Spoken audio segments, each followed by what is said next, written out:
So,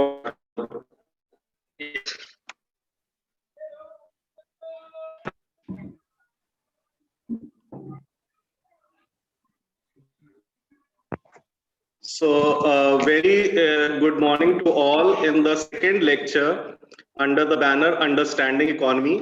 आज का जो टॉपिक है it is a very interesting topic और इसीलिए हम लोगों ने ये बहुत सारे रिकमेंडेशन आए थे कि वी शुड बी बाइलिंगुअल, हम लोग हिंदी और इंग्लिश दोनों का इस्तेमाल करें। और ये जो एक टॉपिक है जो उसके लिए जीडीपी एक ऐसा शब्द है जो ये शायद बताता है कि हमारी इकोनॉमिक ग्रोथ हो रही है या नहीं हो रही है, मगर अर्थशास्त्री इसके बारे में क्या सोचते, यही आज का हमारा टॉपिक है, that is GDP the impact on common man. एक कॉमन मैन के लिए जीडीपी का क्या मतलब होता है। हम लोग जब इकोनॉमिक्स की बात करते हैं तो हम लोग बेसिक इकोनॉमिक प्रॉब्लम्स की बात करते हैं, और वो बेसिक इकोनॉमिक प्रॉब्लम है स्केर्सिटी एंड चॉइस। मतलब क्या है कि हमारे पास साधन लिमिटेड है और आवश्यकताएं बहुत बड़ी। थोड़ी देर के लिए हम लोग ये अगर विचार करें कि पूरे दिन भर की जो हमारी एक्टिविटी होती है वो एक्टिविटी क्या है, वो एक्टिविटी ये है कि हम केवल और केवल अपनी बेसिक इकोनॉमिक प्रॉब्लम के बारे में सोचते रहते हैं। अगर आप थोड़ा सा विचार करें कि सुबह से उठ के आपने किन कार्यों को किया है, तो आपने कौन सा टूथपेस्ट यूज किया है वो स्केर्सिटी एंड चॉइस पे निर्भर था। आपने क्या नाश्ता किया है वो स्केर्सिटी एंड चॉइस पे था। आप किस तरह के साधन से अपने कॉलेज गए हैं वो स्केर्सिटी एंड चॉइस पे है। आपने किस कॉलेज में एडमिशन लिया है वो स्केर्सिटी एंड चॉइस पे है। जो कार्य भी आप कर रहे हैं, आप किस तरह के वस्त्र पहन रहे हैं वो स्केर्सिटी एंड चॉइस पे है। तो इकोनॉमिक्स एक बहुत ही डायनेमिक सब्जेक्ट है जो सिर्फ आप एक छात्र की तरह सिर्फ एग्जाम पास होने के लिए उसे नहीं पढ़ सकते। इसीलिए जो हम लोगों का मेजर उद्देश्य है अंडरस्टैंडिंग इकोनॉमी में लेक्चर सीरीज चलाने का, वो उद्देश्य ये है कि आप एक क्रिटिकल इकोनॉमिक थिंकर में डेवलप हो। क्या आप विचार कर पा रहे हैं, या केवल जो टर्म आपको बता दिया जा रहा है, जो टर्म आपको समझा दिया जा रहा है, केवल उसके अनुसार आप एग्जाम को पास कर रहे हैं। इसी उद्देश्य से आज का ये टॉपिक है जो ये डिसाइड करेगा कि एक आम आदमी के लिए जीडीपी कितना महत्वपूर्ण है। एक आम आदमी की जो जीवन शैली है उस पे जीडीपी का कितना महत्व है। और इसलिए छात्रों से ये निवेदन है कि जब हम लोग इंटरैक्टिव सेशन में जा रहे हैं तो you can feel free to ask questions. जब हमारे रिसोर्स पर्सन अपना लेक्चर खत्म करेंगे उसके बाद आपको टाइम दिया जाएगा कि आप क्वेश्चंस पूछ सकते हैं। और क्वेश्चंस के लिए कोई ऐसा आपके ऊपर लिमिटेशंस नहीं है कि आपको इंग्लिश में ही पूछने हैं।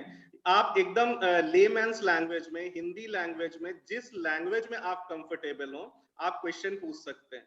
So before we begin with the session, I would like to invite the principal of St. John's College, Agra, Professor S.P. Singh sir, to kindly bless the session with the words of encouragement. Resource persons for the day, Professor S.R. Agrawal Saab and Dr. Vivek Pandey ji.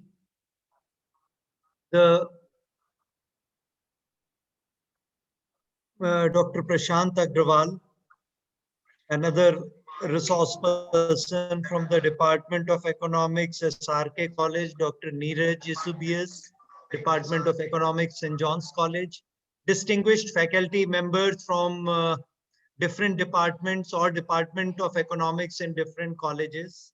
I really take this opportunity, मैं इस अवसर का प्रयोग करना चाहूँगा सर्वप्रथम बधाई देने के लिए इस अच्छी लेक्चर सीरीज की, जिसके द्वारा हम उन की इकोनॉमिक इंडिकेटर्स के ऊपर कॉन्वर्सेशन शुरू कर सकते हैं, उनकी प्रासंगिकता को समझ सकते हैं और उन कॉन्सेप्ट्स की गहराई में जाकर उनकी एप्लीकेबिलिटी को और वो किस प्रकार से हमारे जीवनों को प्रभावित करती हैं इसको जान सकते हैं। जैसा कि कहा, economics is the science of making meaningful choices. तो हम किसी भी एक बड़े इंडिकेटर पे रिपोर्ट देखकर हम अपने व्यवहारिक जीवन की चॉइसेस को, जो कि रिलेट करती हैं, हम किस प्रकार से निर्धारित कर सकें, उसके लिए अत्यंत आवश्यक है कि हम इन कॉन्सेप्चुअल चीजों को समझ सकें। और मैं सचमुच बहुत बधाई देना चाहता हूं इस कॉन्वर्सेशन की सीरीज के लिए, जो कि निरंतर जारी है।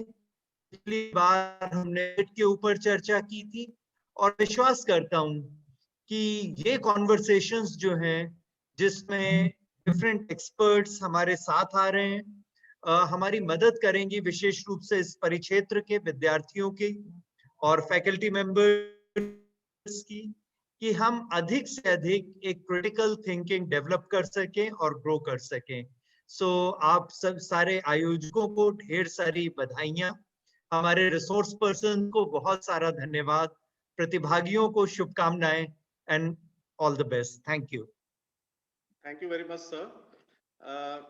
Now, without taking much time, I would like to invite to deliver the first lecture for today, Professor S.R. Agarwal. Professor S.R. Agarwal is ex-Pro Vice Chancellor, a senior fellow in the Ministry of Culture, Government of India, and a retired professor and head Department of Economics, Bundelkhand University. He will be talking on the topic GDP, the impact on common man. We are very pleased to have you with us, sir. Over to you, sir.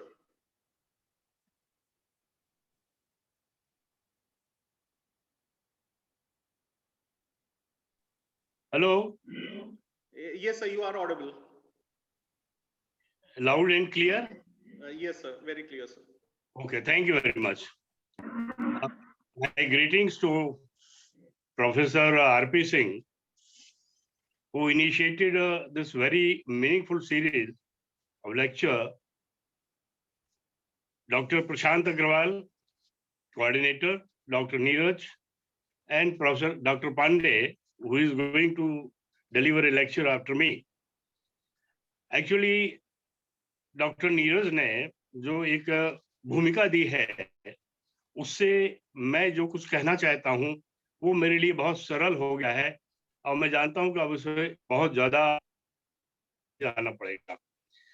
ये व्याख्यानमाला का उद्देश्य यही बताया गया है कि हम अर्थशास्त्र के विद्यार्थियों को केवल टेक्स्टबुक और क्लासरूम के आधार पर जो उनको अध्ययन कराया जाता है उसा ही अध्ययन न करें, बल्कि उसके आगे भी सोचने के लिए वास्तविकताएं जो हैं, जो ग्राउंड लेवल रियलिटीज हैं, जिसको वो व्यवहार में अपने परिवार में देखते हैं, समाज में देखते हैं, शहर में देखते हैं, राष्ट्र में देखते हैं, उनके बारे में विचार करें। क्योंकि अर्थशास्त्र जो मानव विज्ञान के विषय हैं, जो सोशल साइंसेज हैं, उसमें अर्थशास्त्र खास तौर से नॉलेज का एक ऐसा विषय है जो कि जीवंत विषय है। I tell it is a life subject. Life subject इसलिए कि प्रत्येक व्यक्ति के प्रत्येक की लाइफ से संबंधित है।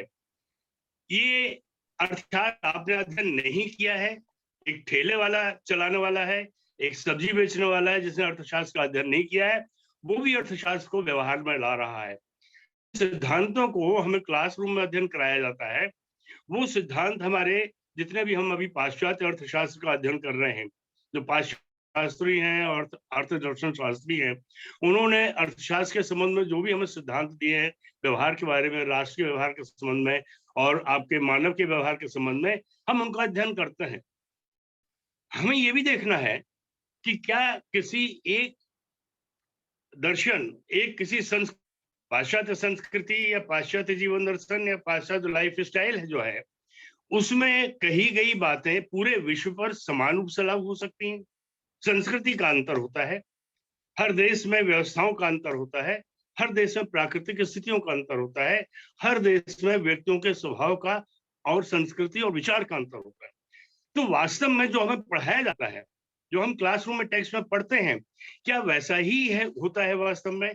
आज मैं थोड़ा सा क्लासरूम लेक्चर से हट करके, मुझे 18-20 वर्ष हो गए हैं, 2002 में रिटायर हो गया था, तो टेक्स्ट बुक के बारे में बहुत ज्यादा बात भी नहीं करना चाहता हूं, लेकिन जो अनुभव जीवन का है एक अर्थशास्त्र के विद्यार्थी से अध्यापक के नाते और एक कॉमन मैन के नाते, एक सामान्य व्यक्ति के नाते जो मेरा अनुभव है, उसी संदर्भ में मैं आपसे इस बात को कहना चाहता हूँ।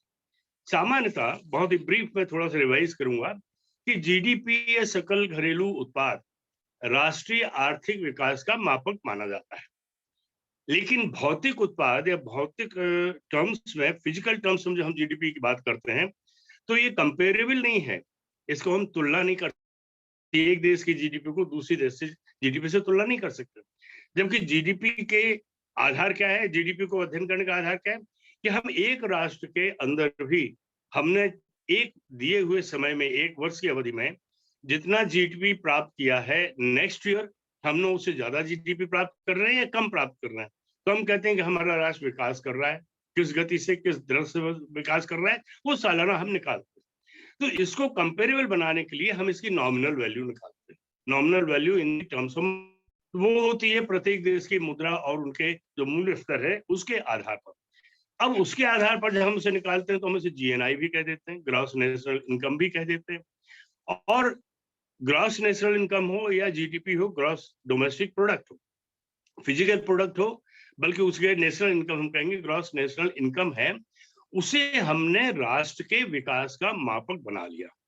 हमने कहा गत वर्ष हमारी ग्रॉस नेशनल इनकम इतनी थी, इस वर्ष हमारी ग्रॉस नेशनल इनकम इतनी है, अब इसमें हमने कितनी वृद्धि की है, ये हमारे राष्ट्रीय आर्थिक विकास की दर का माप है। अब दूसरे पक्ष में हम आते हैं, कॉमन मैन का इससे क्या संबंध है? ये तो राष्ट्रीय एक मैक्रो लेवल की बात होगी, एक समष्टि स्तर की बात। मैक्रो आपने पढ़ा है, macro is the larger level, व्यापक स्तर पर व्यापक अर्थशास्त्र, और माइक्रो सूक्ष्म अर्थशास्त्र। अब क्या जीडीपी का अध्ययन करने का या राष्ट्र के विकास का मापक अगर हमने ये दे लिया तो यही राष्ट्र का विकास है क्या? नहीं, राष्ट्र एक भावना है, देश एक भौगोलिक उसमें बना हुआ है, और राष्ट्र जो है एक भावनात्मक संबंध की बात होती है। राष्ट्र बनता है हमारे आदमियों से, देश से, भौगोलिक सीमाओं से, संसाधनों से, उसमें निवास करने वाले व्यक्तियों से, उसके निवासियों से, उनके विचार से, उनके सोच से, उनकी एप्टीट्यूड से, उनके एटीट्यूड से, उनके कल्चर से, उनके परंपराओं से। तो क्या राष्ट्र का अगर हमने आर्थिक विकास मान लिया, एक भौतिक जीडीपी जो है बढ़ रही है, तो क्या वास्तव में लोगों का विकास भी हो रहा है? उसके लिए हम क्या करते हैं, हमने क्या फॉर्मूला निकाला है हमारे वेस्टर्न इकोनॉमिक्स में, कि हम जीडीपी या जीएनआई को पॉपुलेशन से डिवाइड कर देते हैं। ओके, और डिवाइड करके हमें जो भी संख्या आती है उसे हम मान लेते हैं कि आपका जो ये है, ये national income per capita national income है, या जीडीपी पर कैपिटा है, प्रति व्यक्ति भौतिक उत्पाद है, या प्रति व्यक्ति राष्ट्रीय आय है। अब ये जो प्रति व्यक्ति राष्ट्रीय आय है, इसको हम जब परचेजिंग पावर पैरिटी थ्योरी के टर्म्स में एक नॉमिनल, एक कॉमन करेंसी, मान लीजिए डॉलर का हम आज कर लेते हैं, उसके परचेजिंग पावर पैरिटी थ्योरी के रूप में वैल्यू निकाल लेते हैं, तो ये कुछ राष्ट्रों की, विभिन्न राष्ट्रों की जीडीपी विकास दर और जीडीपी की तुलनात्मक अध्ययन हम करने लगते हैं।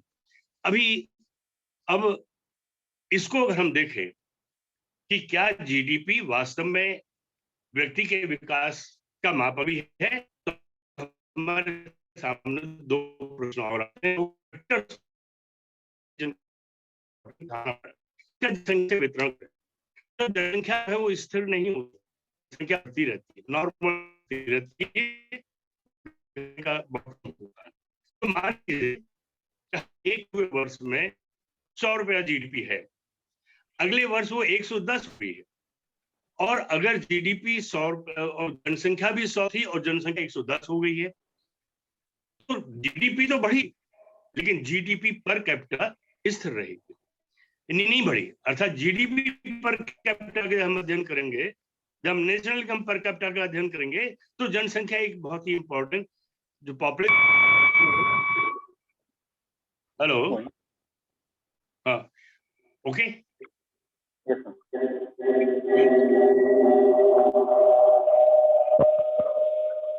Hello, may I continue? Yes, sir. You are audible, sir. Okay. तो मैं ये कह रहा था कि अगर हमने ये मान लिया कि हमारी जीडीपी बढ़ रही है, जब हम उसका वैल्यूएशन करते हैं तो वैल्यूएशन करते समय हमारे सामने दूसरा फैक्टर और आता है, that is the price level. तो प्राइसेस में अगर चेंज नहीं हुआ और जनसंख्या में अगर चेंज नहीं हुआ तो पिछले वर्ष की अपेक्षा अधिक उत्पादन हमारे जीडीपी के बढ़ने का संकेत है। लेकिन अगर प्राइस लेवल में चेंज हो गया, जैसे आपने पढ़ा हुआ है, ये सब पढ़ा हुआ है, मैं केवल आपको ब्रीफ में बता रहा हूं कि हमारी जीडीपी स्थिर रहती है और प्राइस लेवल बढ़ जाता है, जनसंख्या भी स्थिर रहती है। तो जीडीपी भौतिक उत्पाद स्थिर रहने के बावजूद भी चूंकि प्राइस लेवल बढ़ गया है, इसलिए नॉमिनल वैल्यू में हमारी जीएनआई बढ़ जाएगी। अगर जनसंख्या स्थिर रहती है और प्राइस लेवल कम हो जाता है तो भौतिक उत्पाद उतना ही रहने पर भी हमारी जो है जीएनआई कम हो जाएगी। इसका मतलब हुआ कि जीडीपी में एब्सोल्यूट मेजरमेंट नहीं,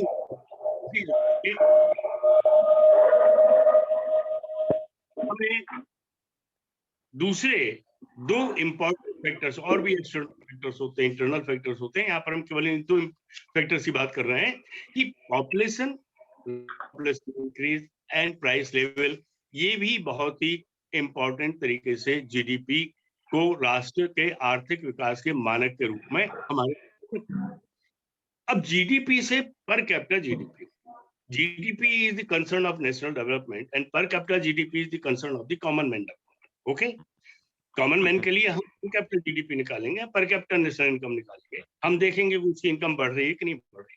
तो मतलब हुआ कि GDP to per capita GDP, राष्ट्र के आर्थिक विकास का और व्यक्ति के आर्थिक विकास का जो संबंध है वो मैथमेटिकल कैलकुलेशन का हो गया।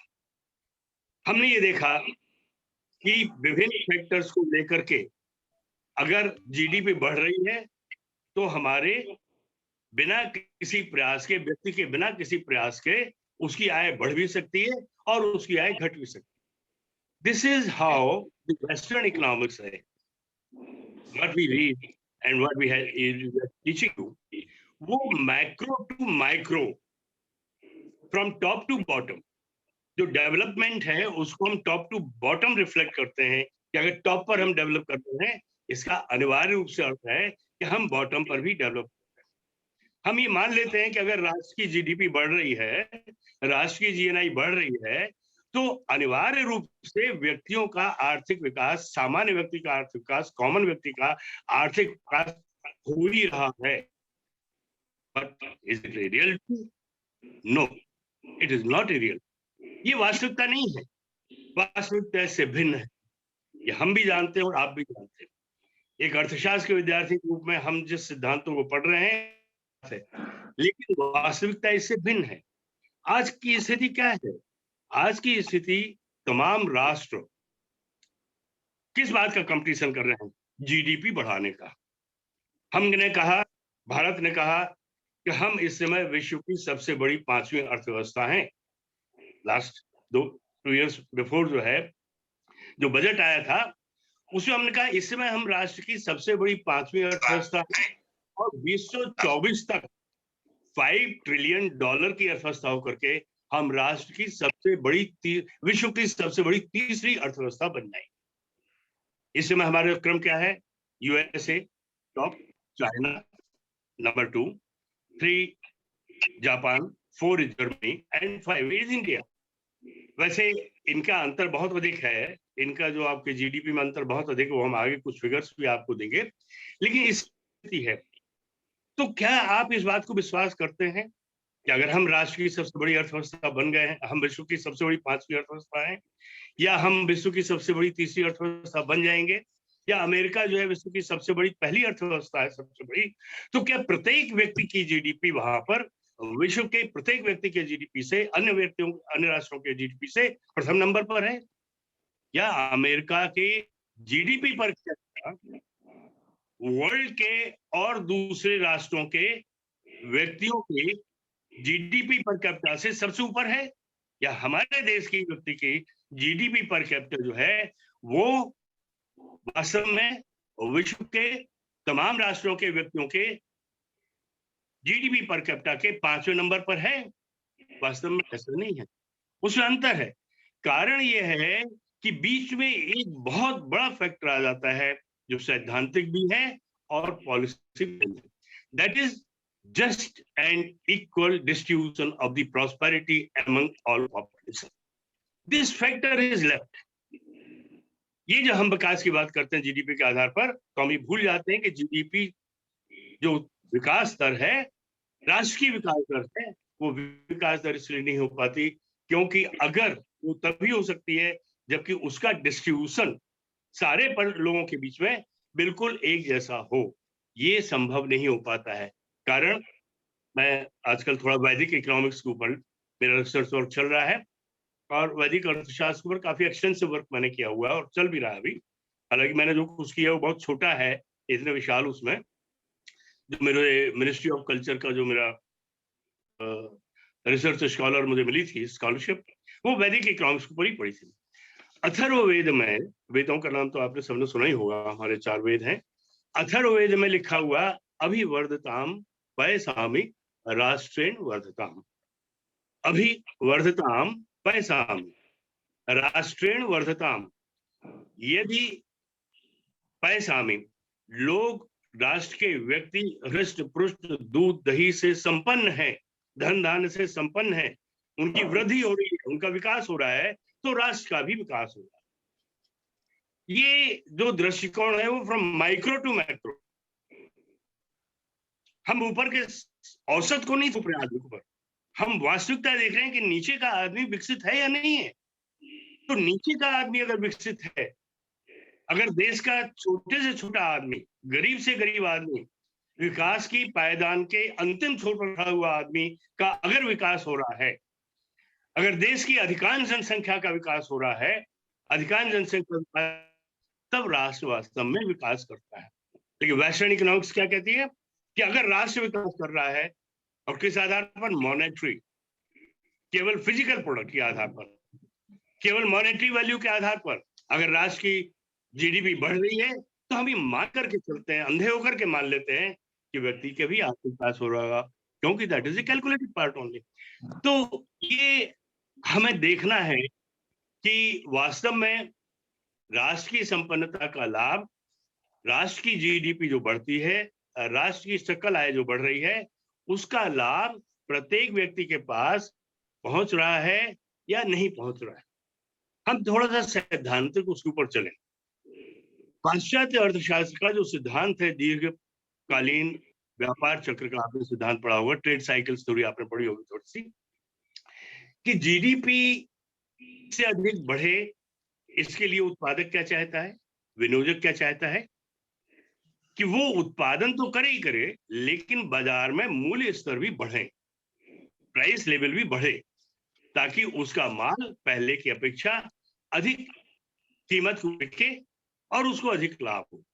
जीडीपी में हम इसी को ले लेते हैं, जब हम प्राइस लेवल के बढ़ते हुए प्राइस लेवल का रेफरेंस ले लेंगे तो वो जीडीपी बढ़ जाएगी, यानी उत्पादन बढ़े या ना बढ़े, लेकिन अगर प्राइस लेवल बढ़ जाएगा तो जीडीपी बढ़ जाएगी। प्राइस लेवल कैसे बढ़ता है? जनसंख्या बढ़ी, डिमांड बढ़ी, डिमांड बढ़ी, और अगर उत्पादक उत्पादन नहीं बढ़ाएगा तो प्राइस लेवल मार्केट में बढ़ जाएगा। और अगर अधिक लाभ लेने के लिए, जीडीपी को अधिक बढ़ाने के लिए, अपनी लाभदेयता अधिक करने के लिए उत्पादक वर्ग, विनियोजक वर्ग हायर प्राइसेस को हायर करता जाएगा। Higher price level is in favour of the producer, but higher price level is in not favour of the common man, of the consumer. जो आम उपभोक्ता है उसके लिए उसकी तो आय, वास्तविक आय, जो परचेज पावर है, वो कम हो जाएगी, तो वो मांग पहले से कम करेगा। Is it clear? अगर उसकी परचेजिंग पावर कम हो जाएगी तो मांग कम करेगा। मान लीजिए उसकी मौद्रिक आय भी हमने बढ़ा दी, हमने उसको कुछ दिए, कंपेंसेट कर दिया, महंगाई को कंपेंसेट कर दी, लेकिन अगर प्राइस उससे ज्यादा अनुपात में बढ़ी है तो भी उसकी मांग कम हो जाएगी, उसके आय, जो उपभोग करने योग्य आय है, वो कम हो जाएगी। तो क्या होगा? मांग कम अगर हो जाएगी तो मांग कम होने पर प्राइसेस भी कम होंगी और वो आपके रिबाउंड करेंगी आपके प्राइस लेवल के आधार पर आपके विकास को। तो वो ऐसा भी हो सकता है कि हम उत्पादन बढ़ाने का प्रयास करते जाएं, प्राइसेस बढ़ाते जाएं, हम जीडीपी को बढ़ाने के लिए इस सबको बढ़ाते जाएं, लेकिन उपभोक्ता की वास्तविक आय उपभोक्ता की वास्तविक उपभोग मांग की आय का वो हिस्सा जो कि वो उपभोग करना चाहता है वो कम हो जाता है, तो अर्थव्यवस्था बजाय विकास के मंदी की ओर जाने लगी। And this is what the whole world, all economies of the world have seen and experience including our country. हमारे देश में भी ऐसा हुआ है। कोरोना वायरस के फैलने के पहले हम आर्थिक मंदी का सामना कर रहे हैं। तो ये विरोधाभास क्यों है? एक तरफ हम विश्व के 5वीं अर्थव्यवस्था बन गए और दूसरी तरफ मंदी आ रही है। दूसरी तरफ जो है आपके उपभोक्ताओं के व्यय करने के लिए, अपनी आवश्यकताएं पूर्ति करने के लिए पर्याप्त धन नहीं है। ये क्यों है ऐसा? ये केवल उस डिस्ट्रीब्यूटिव मशीनरी के गलत। एक बात और भी है, जब हम थोड़ा सा व्यक्ति के हिसाब से देखते हैं तो व्यक्ति केवल एक आर्थिक इकाई नहीं है, मानव केवल एक आर्थिक इकाई नहीं है। हम ह्यूमन की बात करते हैं तो ह्यूमन के पास कुछ और भी चीजें हैं, उसके कुछ और भी उद्देश्य हैं। पेट भरना, अपने परिवार का भरण पोषण करना, ये उसका प्रमुख कर्तव्य है। उसके लिए उसे रोजगार में होना होगा, उसे शिक्षा अच्छी होनी चाहिए, उसका कार्य कौशल अच्छा होना चाहिए, उसे उसकी शिक्षा देनी चाहिए, अर्थात क्वालिटी ऑफ लाइफ, जो नेसेसिटीज है और क्वालिटी ऑफ लाइफ है, एक सम्मानपूर्ण जीवन यापन के योग उस व्यक्ति को होना चाहिए। उसका दायित्व केवल अपने प्रति नहीं है, उसका दायित्व अपने परिवार के प्रति भी। जिन माता पिता ने उसे पाला पोसा है, एक समय ऐसा आता है कि अपने माता पिता के भरण पोषण का दायित्व उसके ऊपर आता है।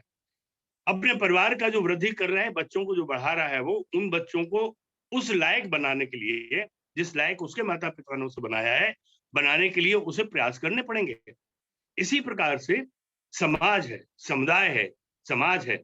ये समुदाय हमें हमारी संस्कृति, हमारी आदतें, हमारे कल्चर हमें सिखाते हैं, उनके प्रति भी हमारा उत्तरदायित्व है।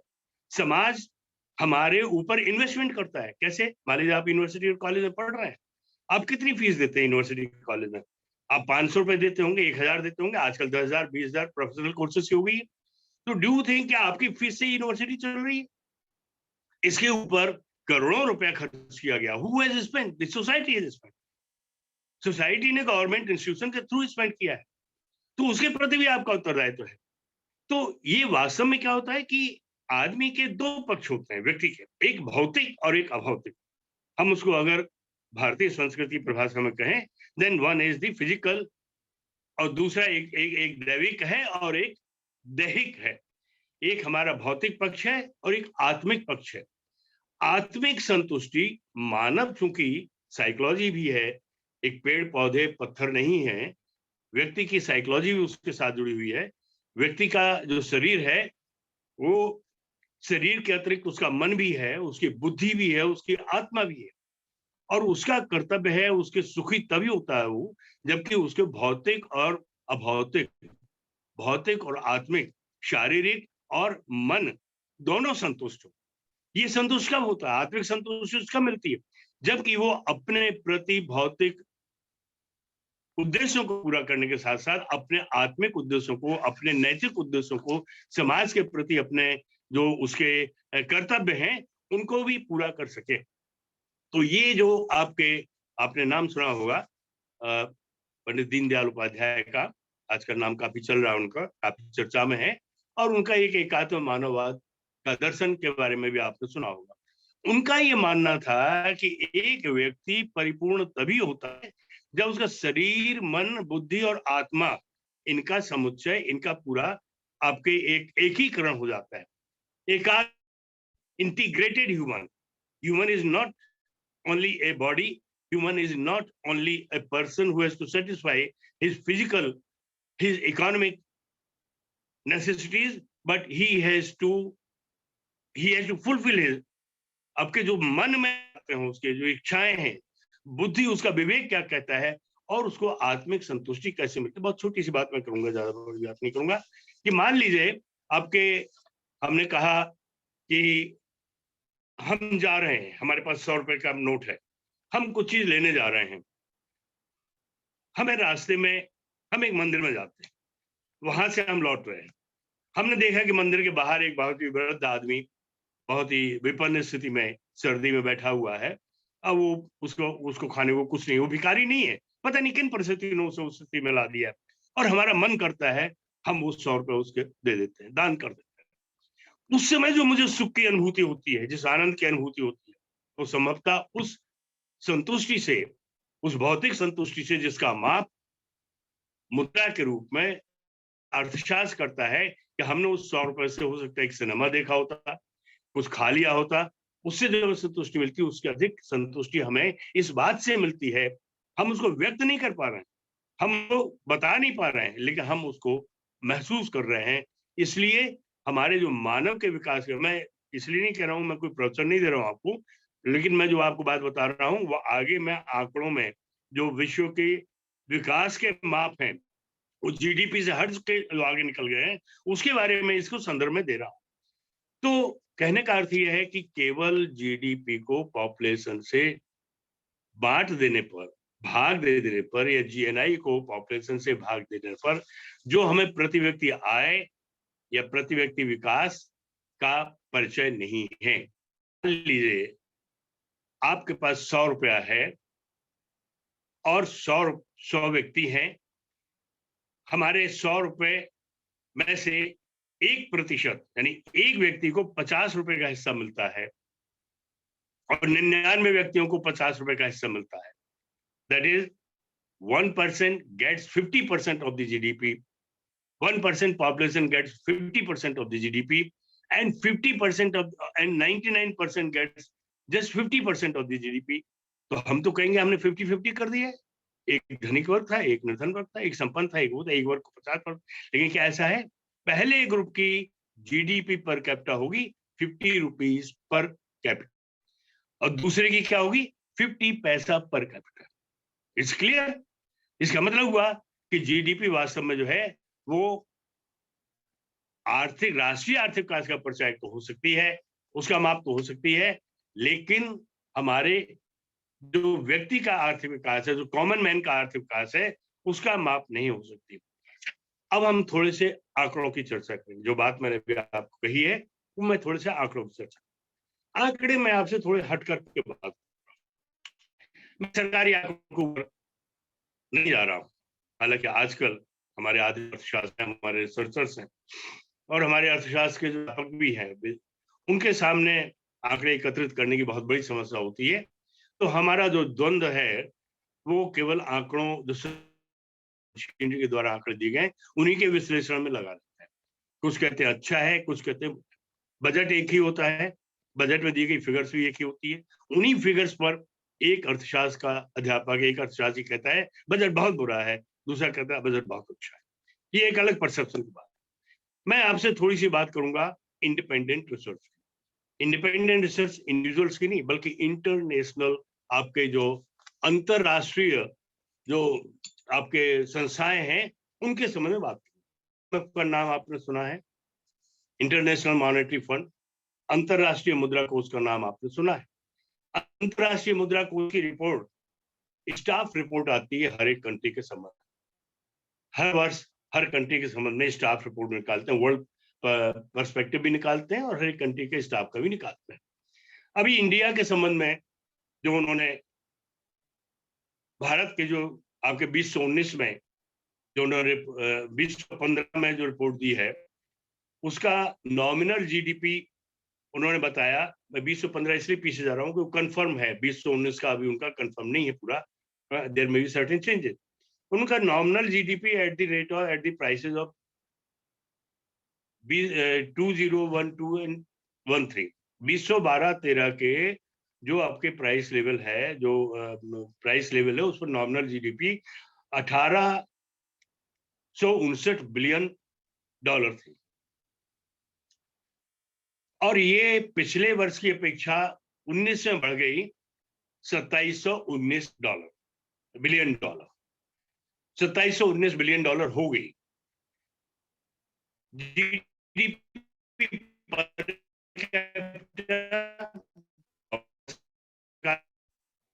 15.3 डॉलर पर कैपिटा थी और 2019 में जाकर के ये $238 पर कैपिटा होगी, प्रति व्यक्ति आय हमारे देश की $238 पर कैपिटा हो गई 2015 के 1503 की अपेक्षा। अब उसी के साथ दूसरी की जीडीपी बढ़ी है और पर कैपिटा जीडीपी भी बढ़ गई है। लेकिन उसके साथ दूसरी फिगर भी मैं आपको बता रहा हूँ, वो भी आईएमएफ की फिगर है। उन्होंने कहा कि richest 10% house hold of India, 10% लोग हैं देश के, उनके हिस्से में 2015 में 28.8% जीडीपी का हिस्सा आया और 2019 में उनके पास 30.1% हिस्सा आया। इसका मतलब हुआ कि उनकी आय में, उनके आय के स्तर में, उनकी संपन्नता में वृद्धि हुई from 28.8% in 2015 to 30.1% in 2019. But contrary to this, the poorest 20% of the country, जो सबसे गरीब 20% लोग हैं, कि हिस्से में 2015 में 8.5% जीडीपी थी और 2019 में वो घट करके 8.1% रह गई। वाई? क्यों? यानी संपन्न और अधिक संपन्न हो गया और जो असंपन्न था वो और कम असंपन्न हो गया। ये 2015 और 2019 में जीडीपी और पर कैपिटा जीडीपी का जो नॉमिनल वैल्यू उससे बढ़ने के बावजूद ऐसा होता है। आईएमएफ इंडेक्स देता है जीएनआई, जिनी इंडेक्स। ये जिनी इंडेक्स जो है पॉवर्टी या जो आपकी इनइक्वालिटी का माप है, इनइक्वालिटी के बढ़ने घटने का माप है। जितना ज्यादा बड़ा होगा जिनी इंडेक्स, इसका मतलब है कि इनइक्वालिटी ऑफ इनकम उतनी ही ज्यादा है देश में, और जितना कम होगा मतलब इनइक्वालिटी ऑफ इनकम उतनी कम है। तो this Gini index of IMF for India in 2015 was 33.9 and in 2019 it became 35.7. That means कि 2015 से 2019 के बीच जीडीपी पर कैपिटा जीडीपी भी बढ़ी है, लेकिन आपके जो डिस्ट्रीब्यूशन पैटर्न के गड़बड़ होने के कारण आम आदमी, the poorest group, the person of the poorest group, उनका जो है वो इनकम कम हुई है, उनके हिस्से में इनकम कम आई है और जो संपन्न थे उनके हिस्से में इनकम ज्यादा आई है। अभी ऑक्सफैम एक संस्था है, नई एक अलग संस्था है जो कि ऑक्सफैम OXFAM, आपने नाम सुना नहीं हो तो आप जा सकते हो उसके ऊपर तो देख सकते हैं कि वर्ल्ड इकोनॉमिक फोरम होती है, जैसे कि विभिन्न देशों के तमाम अर्थशास्त्री इकट्ठे होते हैं, उसके पहले ही अपनी रिपोर्ट निकालते हैं। उनके हिसाब से इंडिया में, भारत में 2017 टॉप 10% के पास 2017 में जितनी भी थी, मतलब ध्यान से सुनिएगा, आंकड़ों कंफ्यूज मत होइएगा, 2017 में भारत की जितनी जीडीपी थी उसका 77% केवल अधिक संपन्न 10% लोगों के हाथ में आया और उसका 73% केवल 1% लोगों के हाथ में आया। 2000 में 9% 19 अरबपति खरबपति हो गए। 10 वर्षों में अरबपतियों की आय में 10 गुना वृद्धि हुई है, क्योंकि 2018-2019 बजट अमाउंट से ज्यादा थी।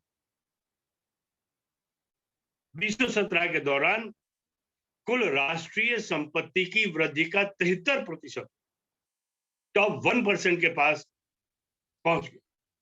कि सर्वाधिक कम आय वाले 70% लोग हैं, 95 करोड़ करीब मान लीजिए, तो 95 करोड़ लोगों के पास जितनी आय थी उससे 4 गुना अधिक आय केवल 1,38,00,000 लोगों के पास पहुंची।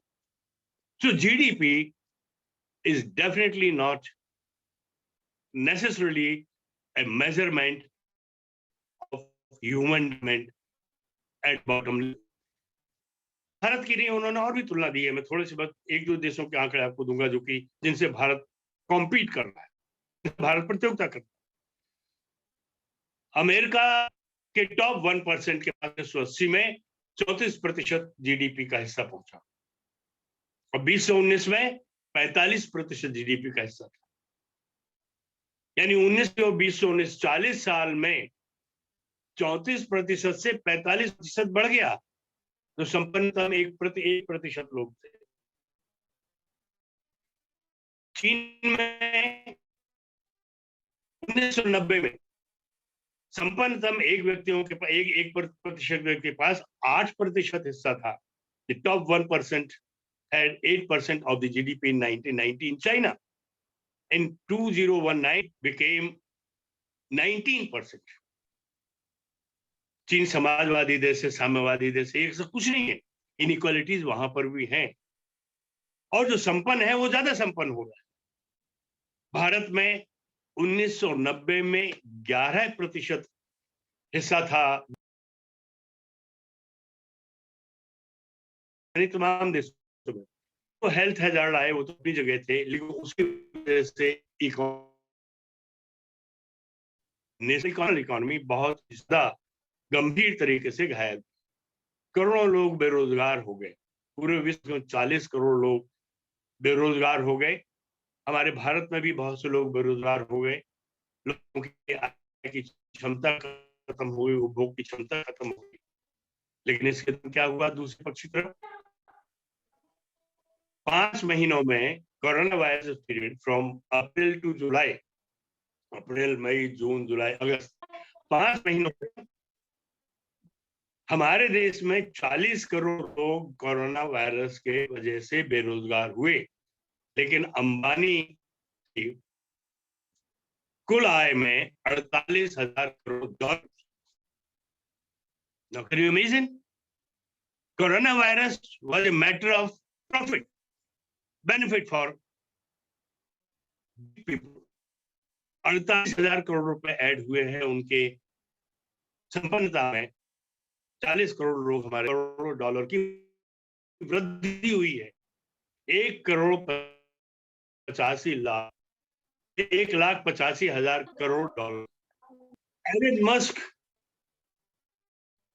महीने में 1,79,000 करोड़ डॉलर की वृद्धि हुई है। 500 अमेरिकन में 8,09,000 करोड़ रुपए की वृद्धि इस कोरोना पीरियड में 9 मंथ। जबकि 10 करोड़ से अधिक व्यक्ति गरीबी रेखा से नीचे आ गए।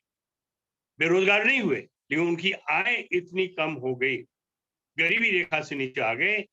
भारत की 24% जनसंख्या जिस कोरोना केवल 3,000 रुपए प्रत्येक महीने की दर पर लपेट रही थी, उस समय अंबानी जी 90 करोड़ रुपया प्रत्येक घंटे की कमाई कर रहे थे। ये मेरे आंकड़े नहीं है, ये इंटरनेशनल जो आपके वैश्विक जो संस्था है उसके आंकड़ों की बात मैं कर रहा हूं। एक दूसरा पक्ष और लेते हैं। दूसरा पक्ष है भुखमरी का। यूनाइटेड नेशंस का वर्ल्ड फूड प्रोग्राम WFP के बारे में आपने शायद सुना होगा। ये जो प्रोग्राम है वो विभिन्न देशों में जो भुखमरी से, मेल न्यूट्रिशन से, कुपोषण से ग्रस्त जनसंख्या है जिनके पास खाने के लिए नहीं है, स्वास्थ्य की जिन देशों में अच्छी सुविधा नहीं है, स्वच्छ पीने के पानी का जल नहीं है, आय का कोई साधन नहीं है, जो कोई काम नहीं करते हैं, ऐसे भूख से पीड़ित जनसंख्या के संबंध में ये WFP वर्ल्ड फूड प्रोग्राम विभिन्न देशों से सहायता प्राप्त करके उनके लिए पोषण का, उनके लिए भूख का, उनके लिए अन्न इत्यादि का इंतजाम करती है। उसका जो आंकड़ा है कि भारत में 22% जनसंख्या गरीबी के नीचे रह रही है। 27 दशमलव कुछ करोड़ है। 15% 15.2% लोग कुपोषित है, अंडर न्यूट्रिशन, मेल न्यूट्रिशन उनका है। और 38.7% बच्चे 5 साल की आयु पूरा करने के पहले कुपोषण के शिकार होकर के, भूख के शिकार होकर के मृत हो जाता। अगर इन सब की संख्या मिला दी जाए तो 85 करोड़ जनसंख्या हमारे देश की कुल जो है वो तो भूख का शिकार है, कुपोषण का शिकार है, या उनको 2 वक्त खाना नहीं मिलता, 1 वक्त मिलता है। ऐसे कितने लोग हैं जो कि शाम के रात का खाना उनको नहीं मिलता है। 69 करोड़ जनसंख्या रात के खाने के बिना भूखे पेट सो जाती।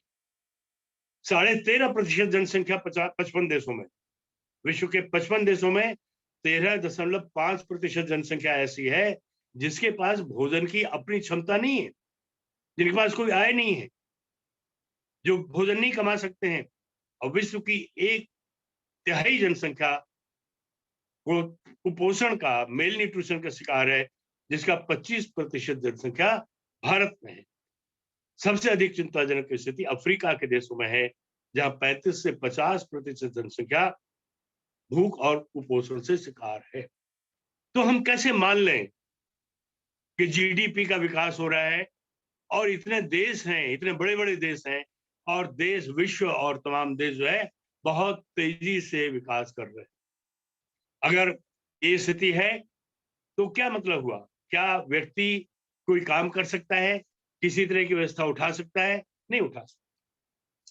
वास्तव में ये जो आपके विरोधाभास है, इसके कारण इसकी तरफ ऐसा नहीं है कि केवल हमारे यहाँ के मनीषकों और चिंतकों का ध्यान गया हो, विश्व के स्तर पर भी ये जो अंतर विरोधाभास है इसकी तरफ ध्यान गया है।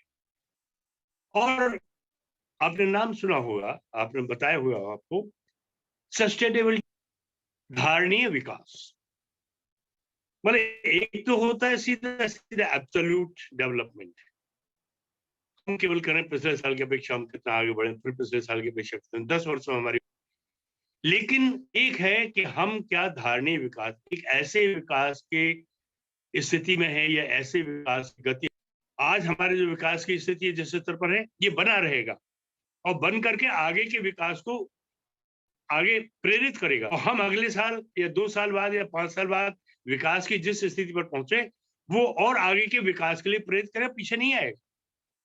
पर जो ट्रेड साइकिल का जो आपके बहुत बड़ा दर्द हमें लगता है कि मूल्य बहुत तेजी से बढ़ते चले गए, फिर एकदम से गिरते चले जाते हैं, जिसका सबसे ज्यादा असर आम आदमी को पड़ता है, कॉमन मैन को पड़ता है, उससे हमें कैसे निजात होगी? Sustainable development. सस्टेनेबल डेवलपमेंट के लिए जरूरी है कि ह्यूमन डेवलपमेंट हो, क्योंकि अगर व्यक्ति स्वस्थ, हमारे यूनाइटेड नेशंस ने सस्टेनेबल डेवलपमेंट के 17 गोल, 17 आधार, 17 माप जो है वो निर्धारित किए हैं, और उन 17 माप में आपके जो है, मैं बिल्कुल ब्रीफ में आपको बता रहा हूं, no poverty, zero hunger, good health, quality education, gender equality, clear water, sanitation, clear energy, decent work opportunities and economic growth, industry and infrastructure development, reduce inequalities, sustainable responsible production and consumption, ultimate climate action, life, behavior, peace and justice and partnership. इनमें से केवल 2 या 3 factors को छोड़ करके, जैसे हम कहते हैं industrialisation, infrastructure and income opportunities, इसके अलावा कितने फैक्टर्स हैं जो कि इकोनॉमिक नहीं है, नॉन इकोनॉमिक फैक्टर्स हैं, जो कि human factors.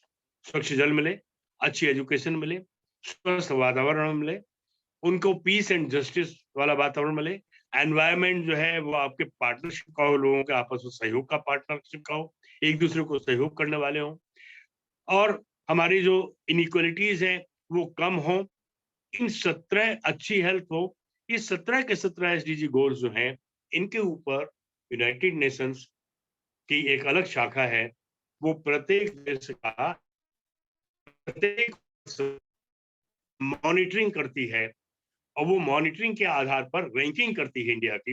Human development index है, not GDI index, not gross development GDP index, GDI and GNI नहीं, बल्कि ह्यूमन डेवलपमेंट इंडेक्स क्या है। Why? Because the purpose of development, purpose of any development at any level, is ultimate purpose is the human. हम व्यक्ति के लिए कर रहे हैं, राष्ट्र का आर्थिक विकास हो, राष्ट्र का सांस्कृतिक विकास हो, सामाजिक हो, हम व्यक्ति के लिए कर रहे हैं। आप जानते हैं हमारी अर्थव्यवस्था 5वें नंबर पर है जीडीपी के आधार पर, लेकिन ह्यूमन डेवलपमेंट इंडेक्स के आधार पर it is ranking at 144 number पर है भारत। तो ये अंतर जो है वो ये अंतर यूएन डेवलपमेंट प्रोग्राम का मैं आपको बताऊं विभिन्न देशों के बारे में, थोड़े से देशों के बारे में, खासतौर से उन देशों के बारे में बताऊंगा। USA is at the top in view of GDP, that is at the 17 rank, 17वें नंबर पर है, पहली रैंक पर नहीं है। जापान जिसके जीडीपी के आधार पर है, that is at the 19 rank. India जो कि 5वीं रैंक पर है, वो 144 रैंक पर है। पाकिस्तान ये 154th रैंक पर है। चाइना जो दूसरी सबसे बड़ी अर्थव्यवस्था है वो 85th रैंक पर है, 85 रैंक पर है। फ्रांस जो कि हमारे बाद 6वीं 7वीं अर्थव्यवस्था है, वो रैंक 26 पर है।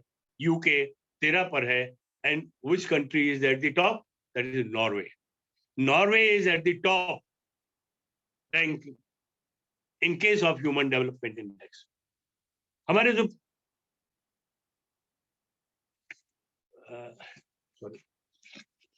ये इसके अलावा इसके आगे मैं थोड़ा सा समय ज्यादा हो रहा है, मैं जान रहा हूं, इसके आगे थोड़ा सा हम बढ़ते हैं। अब एक नया विचार आया भूटान में 2010 में, एक नया विचार प्रस्पर हुआ एक वर्ल्ड कॉन्फ्रेंस के दौरान कि ह्यूमन डेवलपमेंट इंडेक्स का भी मेजर पार्ट जो है वो फिजिकल डेवलपमेंट के बारे में, income, sanitation, water, health, infrastructure, ये मेजॉरिटी जो है, मेजर पॉइंट जो है वो फिजिकल डेवलपमेंट के बारे में है। तो क्या केवल फिजिकल डेवलपमेंट ही ह्यूमन लाइफ का पर्पस है? No, ultimately we want to become happy. हम प्रसन्नता अनुभव करना चाहते हैं। प्रसन्नता क्या है? कवि ने कहा था, गूंगे को फल गूंगा जाने। यानी हम प्रसन्नता जो अनुभव करते हैं उसको व्यक्त नहीं कर पाते, लेकिन हम कहते हैं वी आर सेटिस्फाइड। एक सामान्य सी हमारे कहावत है भारत में कि अगर आपने एक अच्छी जिंदगी जी ली, आपने अच्छा पढ़ लिख लिया, आपने एक इज्जतदार जिंदगी, एक सम्मानपूर्ण जीवन यापन व्यतीत कर लिया, आपने अपने बच्चों को पढ़ा लिखा दिया, उनको अच्छे से सेटल कर दिया, उनकी मैरिज कर दिया आपने, उनको अच्छा व्यवसाय मिल गया, उनके बच्चे अब से, then there is nothing that you feel dissatisfied. आप सेटिस्फाइड हैं, you will feel a satisfaction, because that is the human cycle. You are born, आपके पेरेंट्स आपको उस स्तर पर पहुंचाना चाहते हैं जिस पर कि वो नहीं है, उससे आगे पहुंचाना चाहते हैं। आप जिस स्तर पर उससे आगे पहुंचाना चाहते हैं। मान लीजिए मैं हूं, I retire from certain position, my son retires from vice chancellorship और डायरेक्टर बिकम्स डायरेक्टर और some goes higher, I will feel more satisfied. More satisfied और व्हाट?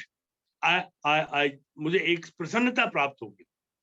मैं कितना संतुष्ट हूं, कितना सुखी हूं अपने पड़ोसी से, लोगों के व्यवहार से कितना सुखी हूं, सरकार के व्यवहार से कितना सुखी हूं, मुझे कितनी स्वतंत्रता है बात करने की, मुझे कितनी स्वतंत्रता है अपने व्यवसाय को चुनने की, मुझे कितनी स्वतंत्रता है लोगों से मिलने जुलने की, क्या मेरी परेशानी में लोग मेरा सहयोग करते हैं और क्या मैं दूसरों का सहयोग करने के लिए तत्पर रहता हूं। ये कुछ ऐसे social and non economic factors हैं जो कि हमें वास्तव में परेशानी का अनुभव कम कराते हैं। हमारी परेशानी के समय भी हमको हमारे को तसल्ली देते हैं। इनके आधार पर बाद में जो भूटान से आइडिया आया था, उसके आधार पर आपके जो यूनाइटेड नेशंस का Sustainable Solution Network. I'm giving you official figures only. Sustainable United nation sustainable solutions network है, उन्होंने WHR world happiness report compile करना शुरू किया, कई साल से आ रही है। तो एक तो जीडीपी हो गया पैरामीटर, एक हो गया HDI ह्यूमन डेवलपमेंट इंडेक्स, एक नया इंडेक्स आया है ग्रॉस हैप्पीनेस इंडेक्स या नेशनल हैप्पीनेस इंडेक्स। इसके पैरामीटर्स क्या हैं, क्या पैरामीटर्स रखे हैं? देखिए, आप सुनेंगे तो आपको समझ आएगा कि how much interesting these are. Living standard, health and education, of course it is necessary, it is physical, no doubt, but ये बेसिक नीड है लोगों की, living standard, health and education, उसके बिना वो व्यवसाय नहीं कर सकते। सेकेंड इज गुड गवर्नेंस, सरकार भरोसेमंद है कि नहीं, सरकार की नीतियां पारदर्शी है कि नहीं, सरकार जो निर्णय लेती है वो सबके ऊपर समान रूप से लागू करती है नहीं करती है, सरकार के निष्पक्ष तौर पर जो है वो सबके साथ व्यवहार करती है कि नहीं करती है, सरकार के नीतियों में, सरकार के सोच में, सरकार के विजन में लोगों के, अपने लोगों के विकास के, संपूर्ण विकास की, चौतरफा विकास की नियत है या नहीं है। This is good governance. तो good governance is vision as well as implementation of the vision. Then ecological distribution. Now this ecological distribution is also important, क्योंकि हम बहुत दिनों से इकोलॉजी एंड एनवायरमेंट के बारे में पढ़ते रहे। तो इकोलॉजिकल डिस्ट्रीब्यूशन यानी जो एनवायरमेंट है वो पूरे देश में समान तरीके का है, समान तरीके का नहीं हो सकता है क्योंकि नेचर को डिपेंड करता है। तो क्या हम एक ऐसा प्राकृतिक वातावरण दे पा रहे हैं हर एक व्यक्ति को जिससे वो प्रकृति के ज्यादा नजदीक रहे? Yes, you want to ask something? Then time use. व्यक्ति अपने समय का प्रयोग कैसे करते हैं? उनके समय का अधिकतम सदुपयोग हो रहा है नहीं हो रहा है, वेस्ट तो नहीं कर रहे हैं, खाली तो नहीं है, और क्वालिटी यूज कर रहे हैं कि नहीं कर रहे हैं। Psychological wellbeing, not physical wellbeing but psychological, मानसिक तौर स्वस्थ है, स्वस्थ का मतलब ऐसा नहीं कि एसाइलम की बात कर रहा हूं, लेकिन वो प्रसन्न है, डिप्रेशन में नहीं है। कल्चरल डाइवर्सिटी एंड रेजिलियंस, सांस्कृतिक मूल्यों के प्रति कितना समर्पण है। प्रत्येक राष्ट्र की संस्कृति अलग होती है, प्रत्येक राष्ट्र की संस्कृति उसके नेचर के ऊपर, नेचुरल रिसोर्सेज के ऊपर और परंपराओं के ऊपर, सांस्कृतिक परंपराओं के ऊपर निर्भर करती है, ज्ञान की प्रथाति के ऊपर निर्भर करती है। जैसे हम कहते हैं हमारी वैदिक संस्कृति, भारतीय वैदिक संस्कृति है, पश्चिम में पाश्चात्य संस्कृति है, और एक मोटा सा भेद हम जानते हैं जो पढ़ते भी हैं, पढ़ाते भी हैं और बहुत तो जानते हैं कि पाश्चात्य संस्कृति भौतिक, आर्थिक भौतिकता से पीड़ित है, या वो जो है वो डुअलिज्म वाली संस्कृति है जहां हम भौतिक समृद्धि के लिए संघर्ष की बात करते हैं। भारतीय संस्कृति भौतिकवादी नहीं, आध्यात्मिकवादी, केवल आध्यात्मिकवादी नहीं है, भौतिकवादी और आध्यात्मिकवादी संस्कृति का योग है। दोनों के बीच में संतुलन की बात करते हैं। हम बात करते हैं वसुधैव कुटुंबकम की, हम बात करते हैं एक दूसरे के साथ सहयोग की, हम बात करते हैं सबका साथ सबके विकास की, सबका विकास होगा, सबका साथ के होने पर सबका विकास। कम्युनिटी वाइटलिटी एंड रिलेशनशिप, हमारी कम्युनिटी के बीच में आपस में संबंध क्या है? हम एक दूसरे को सहयोग करते हैं, एक दूसरे की टांग खींचते हैं। हमारा देश जातिवाद, धर्मवाद, संप्रदायवाद, जाने कितने लोग बातों से पीड़ित। हमें ऐसा लगता है कि हमारे यहाँ जैसे एक कम्युनिटी, एक समुदाय है, एक भारतीय समाज इतना छिन्न भिन्न हो चुका है। तो ये जो चीज है, इन पैरामीटर्स के ऊपर ग्रॉस नेशनल हैप्पीनेस का आंकड़ा निकाला जाता है, और इसमें मैं कुछ देशों को, खासतौर से उन 5 देशों के बारे में बात कर रहा हूँ जो 5 देश जीडीपी के आधार पर सबसे ऊपर है। इनका स्कोर है हायर 1 और 0 के बीच में है, जितने पैरामीटर्स 1 और 0 के बीच में है। The 1, that means gross happiness is very good, top, absolute, and 0 means nil. So what is the score? The score of Finland at the top is 0.7809. Top पर है। यूएसए 6940, ये 18th रैंक पर है happiness के index पर। India 144वीं rank पर, जो मैंने पीछे बताया था, एचडीआई नहीं बल्कि हैप्पीनेस रैंक पर 144 पर है। Pakistan be ready to have a shock, it is at the rank 66, much ahead than India in terms of gross happiness. China 94,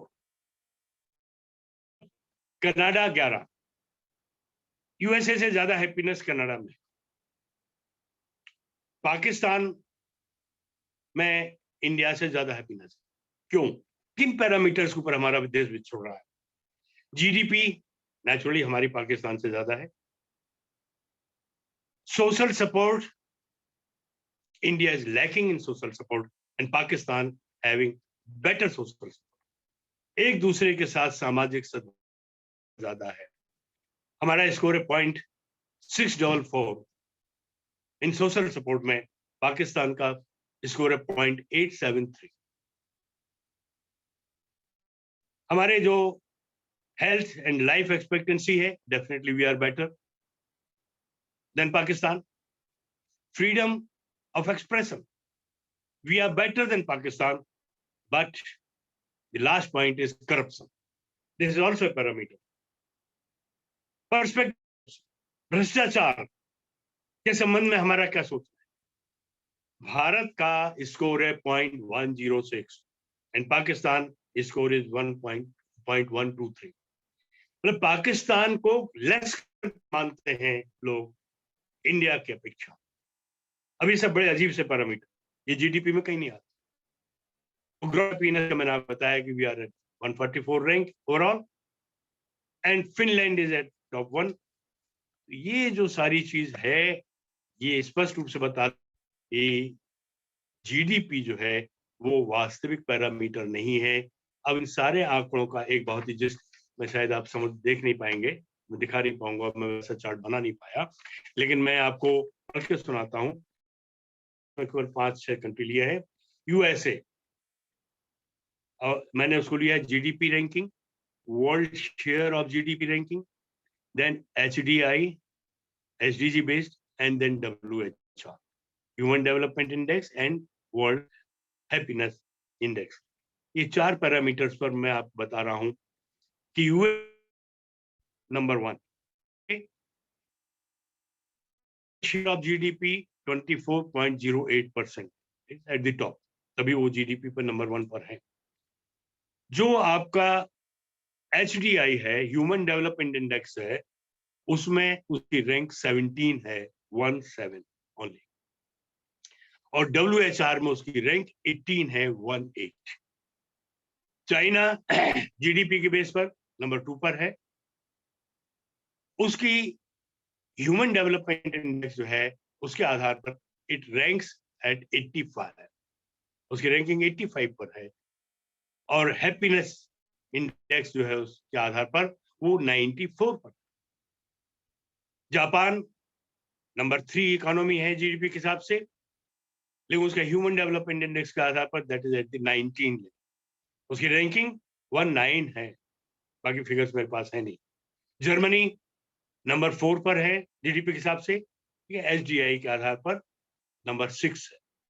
India GDP के आधार पर नंबर 5 पर है ranking, HDI human development index पर it ranks at 131 and human happiness, world happiness index के आधार पर this is ranking as 144, 144 पर।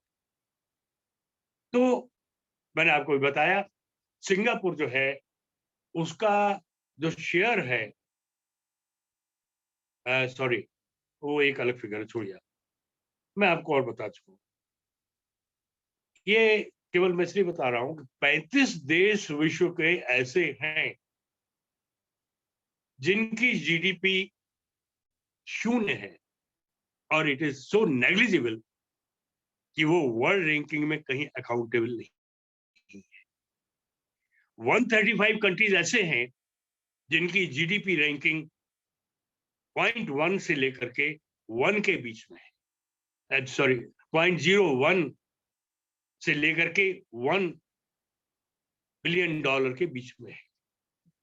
तो जो अंतर विश्व के स्तर पर है और राष्ट्र के अंदर जो अंतर है, वो अंतर जो है वो अपनी जगह है, हम उससे बात अलग नहीं कर सकते। दोस्तों, मित्रों, खासतौर से विद्यार्थियों, ये बात मैंने आपको केवल इसलिए कही है कि आप अर्थशास्त्र का अध्ययन कर रहे हैं। भविष्य में जाकर के आप अर्थशास्त्र को अपने एक जीविका का साधन भी बना सकते हैं, मतलब विचार का साधन। उसमें रिसर्च में भी बहुत से लोग जाएंगे, बहुत से लोग जो है इकोनॉमिक्स के संबंधित बहुत से जॉब्स में भी जाएंगे, and you will forget what you have learned at your college और द यूनिवर्सिटी इन क्लासरूम्स को भूल जाएंगे। तब आप दुनिया में देखेंगे क्या हो रहा है, आप अपने पड़ोसी को देखेंगे, आप अपने साथ काम करने वालों को देखेंगे, आप देखेंगे कि एक तो आपके साथ आप ऑफिसर है, आपके साथ जो क्लर्क है वो आपसे ज्यादा खुश अनुभव नजर आता है, आपका जो ऑफिसर है वो ज्यादा परेशान रहता है, आपका पड़ोसी आपसे जलता है, दूसरा पड़ोसी उससे जलता है। आपके मुसीबत के समय कोई आपके साथ काम आ रहा है कि नहीं आ रहा है? आपने जो सोचा था, आपने भविष्य में अपने जीवन के बारे में सोचा था, वो कुछ एक्सटर्नल फैक्टर्स की वजह से आप नहीं कर पाए। हो सकता है कंपटीशन ज्यादा, हो सकता है कि इकोनॉमिक रेस ज्यादा हो। तो वो जो इकोनॉमिक रेस है कंट्रीज की, उसी इकोनॉमिक रेस, उसी रैट रेस में, चूहे की उसी दौड़ में हमारा आज का युवा वर्ग भी भागता चला जा रहा है। ऐसे में यदि आप अर्थशास्त्र रिसर्च करते हैं, नहीं भी करते हैं, तब केवल सरकारी आंकड़ों के ऊपर आप अपनी अथवा राष्ट्र की स्थिति का ध्यान न दें, क्योंकि कोई भी सरकार किसी भी विश्व में किसी भी अपने आप को नेगेटिवली प्रोजेक्ट नहीं करती, प्रोजेक्ट नहीं करती है जिससे कि उसकी नेगेटिव छवि। वास्तविकता भिन्न भी हो सकती है, हम भी बढ़ सकते हैं, लेकिन राष्ट्र आर्थिक विकास का जीडीपी के आधार पर और व्यक्ति के विकास का और व्यक्ति की प्रसन्नता के विकास का जो गैप है, इस गैप को पूरा होने में बहुत अधिक समय लगेगा। And as we have studied WHR, हमने हैप्पीनेस रिपोर्ट्स बढ़ी, वो जिन फैक्टर्स में है उसमें आपने देखा social relationship, cultural strength, national feeling, एक होने की feelings, these are more important for the person to feel happy. हम जिस स्थिति से गुजर रहे हैं, हमारे एक दुख क्या रहता है, हमारा पड़ोसी बहुत अच्छा स्वभाव है, but he belongs to another race, he belongs to another.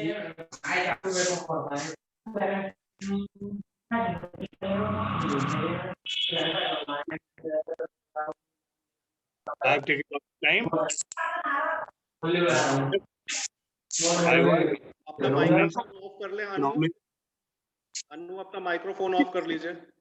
With their in real life. Thank you very much. Thank you, Dr. Neeraj.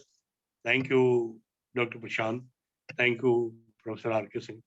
And thank you to all my friends, teachers, and who joined me and patiently listen so many things which they may feel were very much unconcerned with their studies. But as I told you that I am much away from textbooks now. After 20 years of my retirement, I'm more nearer to the world life experiences. And you have to, it's economics is very live subject. And you have to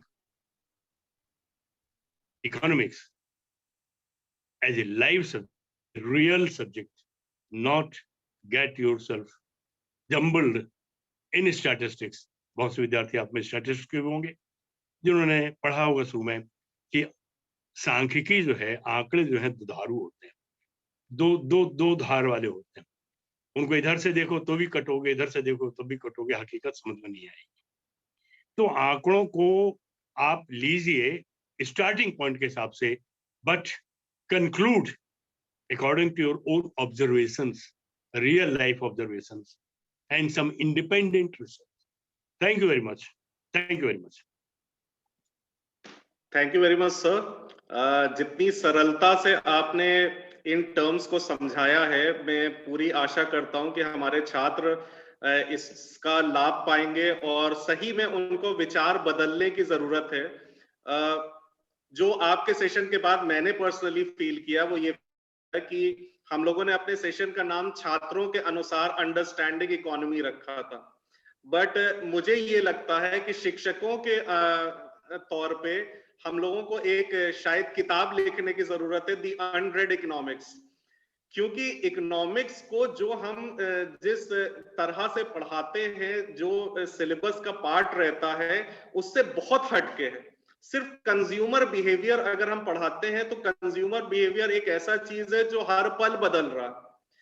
तो शायद प्रशांत sir को ये idea पसंद आए कि जिस प्रकार कल हमारी उनसे बात हो रही थी कि we should be writing a book, और उसमें जो हमारे अध्यापक इसमें पार्टिसिपेट कर रहे हैं वो उसमें चैप्टर लिखें, and the title after listening to your lecture I think should be the unread economics. So thank you very much sir. अभी छात्रों के लिए थोड़ा समय होगा कि वो अपने क्वेश्चंस अगर सर से पूछना चाहते हैं तो वो पूछ लें। उसके बाद डॉक्टर विवेक कुमार का लेक्चर होगा, और जिस प्रकार से इस लेक्चर के बाद आपको अत्यंत लाभ हुआ है, मुझे पूरी उम्मीद है कि डॉक्टर विवेक कुमार के लेक्चर के बाद भी आपको बहुत लाभ होगा। और बेसिक आइडिया ये सैटरडे रखने का क्यों आइडिया था, वो इसलिए था कि आप Monday to Friday theoretical concepts में इन्वॉल्व होते हैं, at least Saturday, the weekend should be new. तो मेरी छात्रों से निवेदन है कि वो अपना नाम चैट बॉक्स में डाल दीजिए। आपके नाम के बेसिस पे आपको हम कॉल करेंगे। You can ask questions from sir.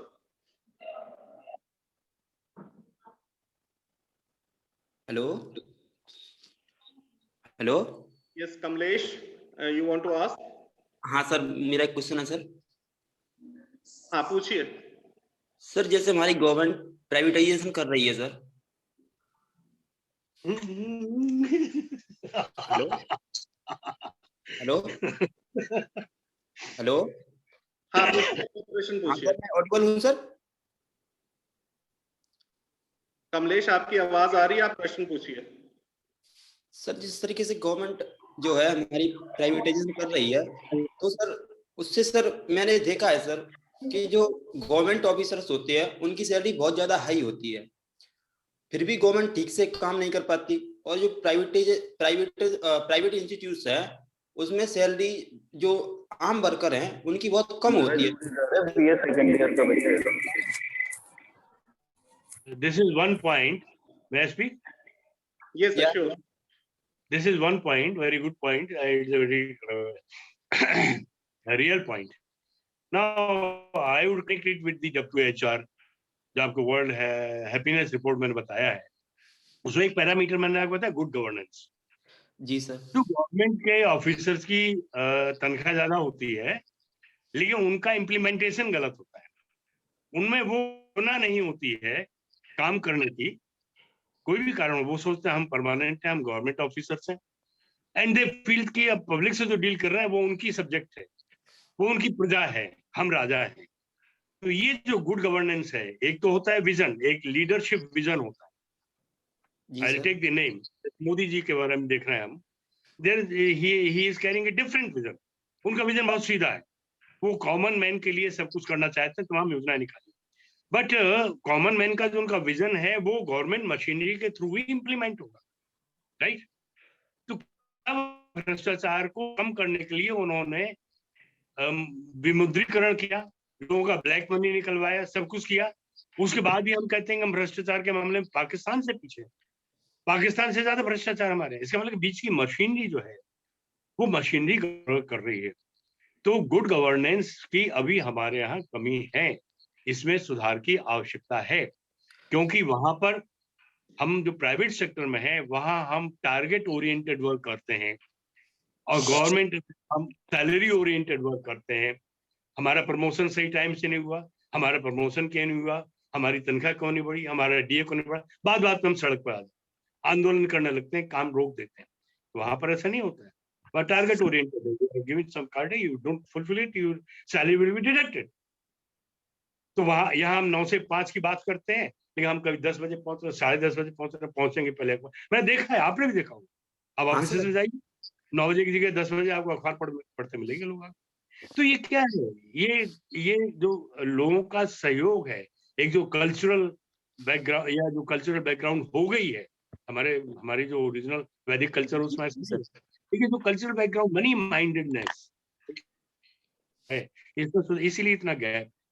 Yes sir sir हाँ आपने जो बताया बहुत अच्छा बताया सर, उसके लिए धन्यवाद। लेकिन सर मैं एक और चीज, इसमें 2 क्वेश्चन थे सर, कि जैसे जो प्राइवेट इंस्टीट्यूशन है सर, उसमें लागत कम, जैसे मान लीजिए एक गवर्नमेंट कॉलेज है, डिग्री कॉलेज है कोई, उसमें 10 प्रोफेसर हैं, उनकी सर सैलरी 1.5 लाख से ऊपर है, और वो आते हैं सर तो कॉलेज में बैठ के सिर्फ चाय पी के चले जाते हैं सर।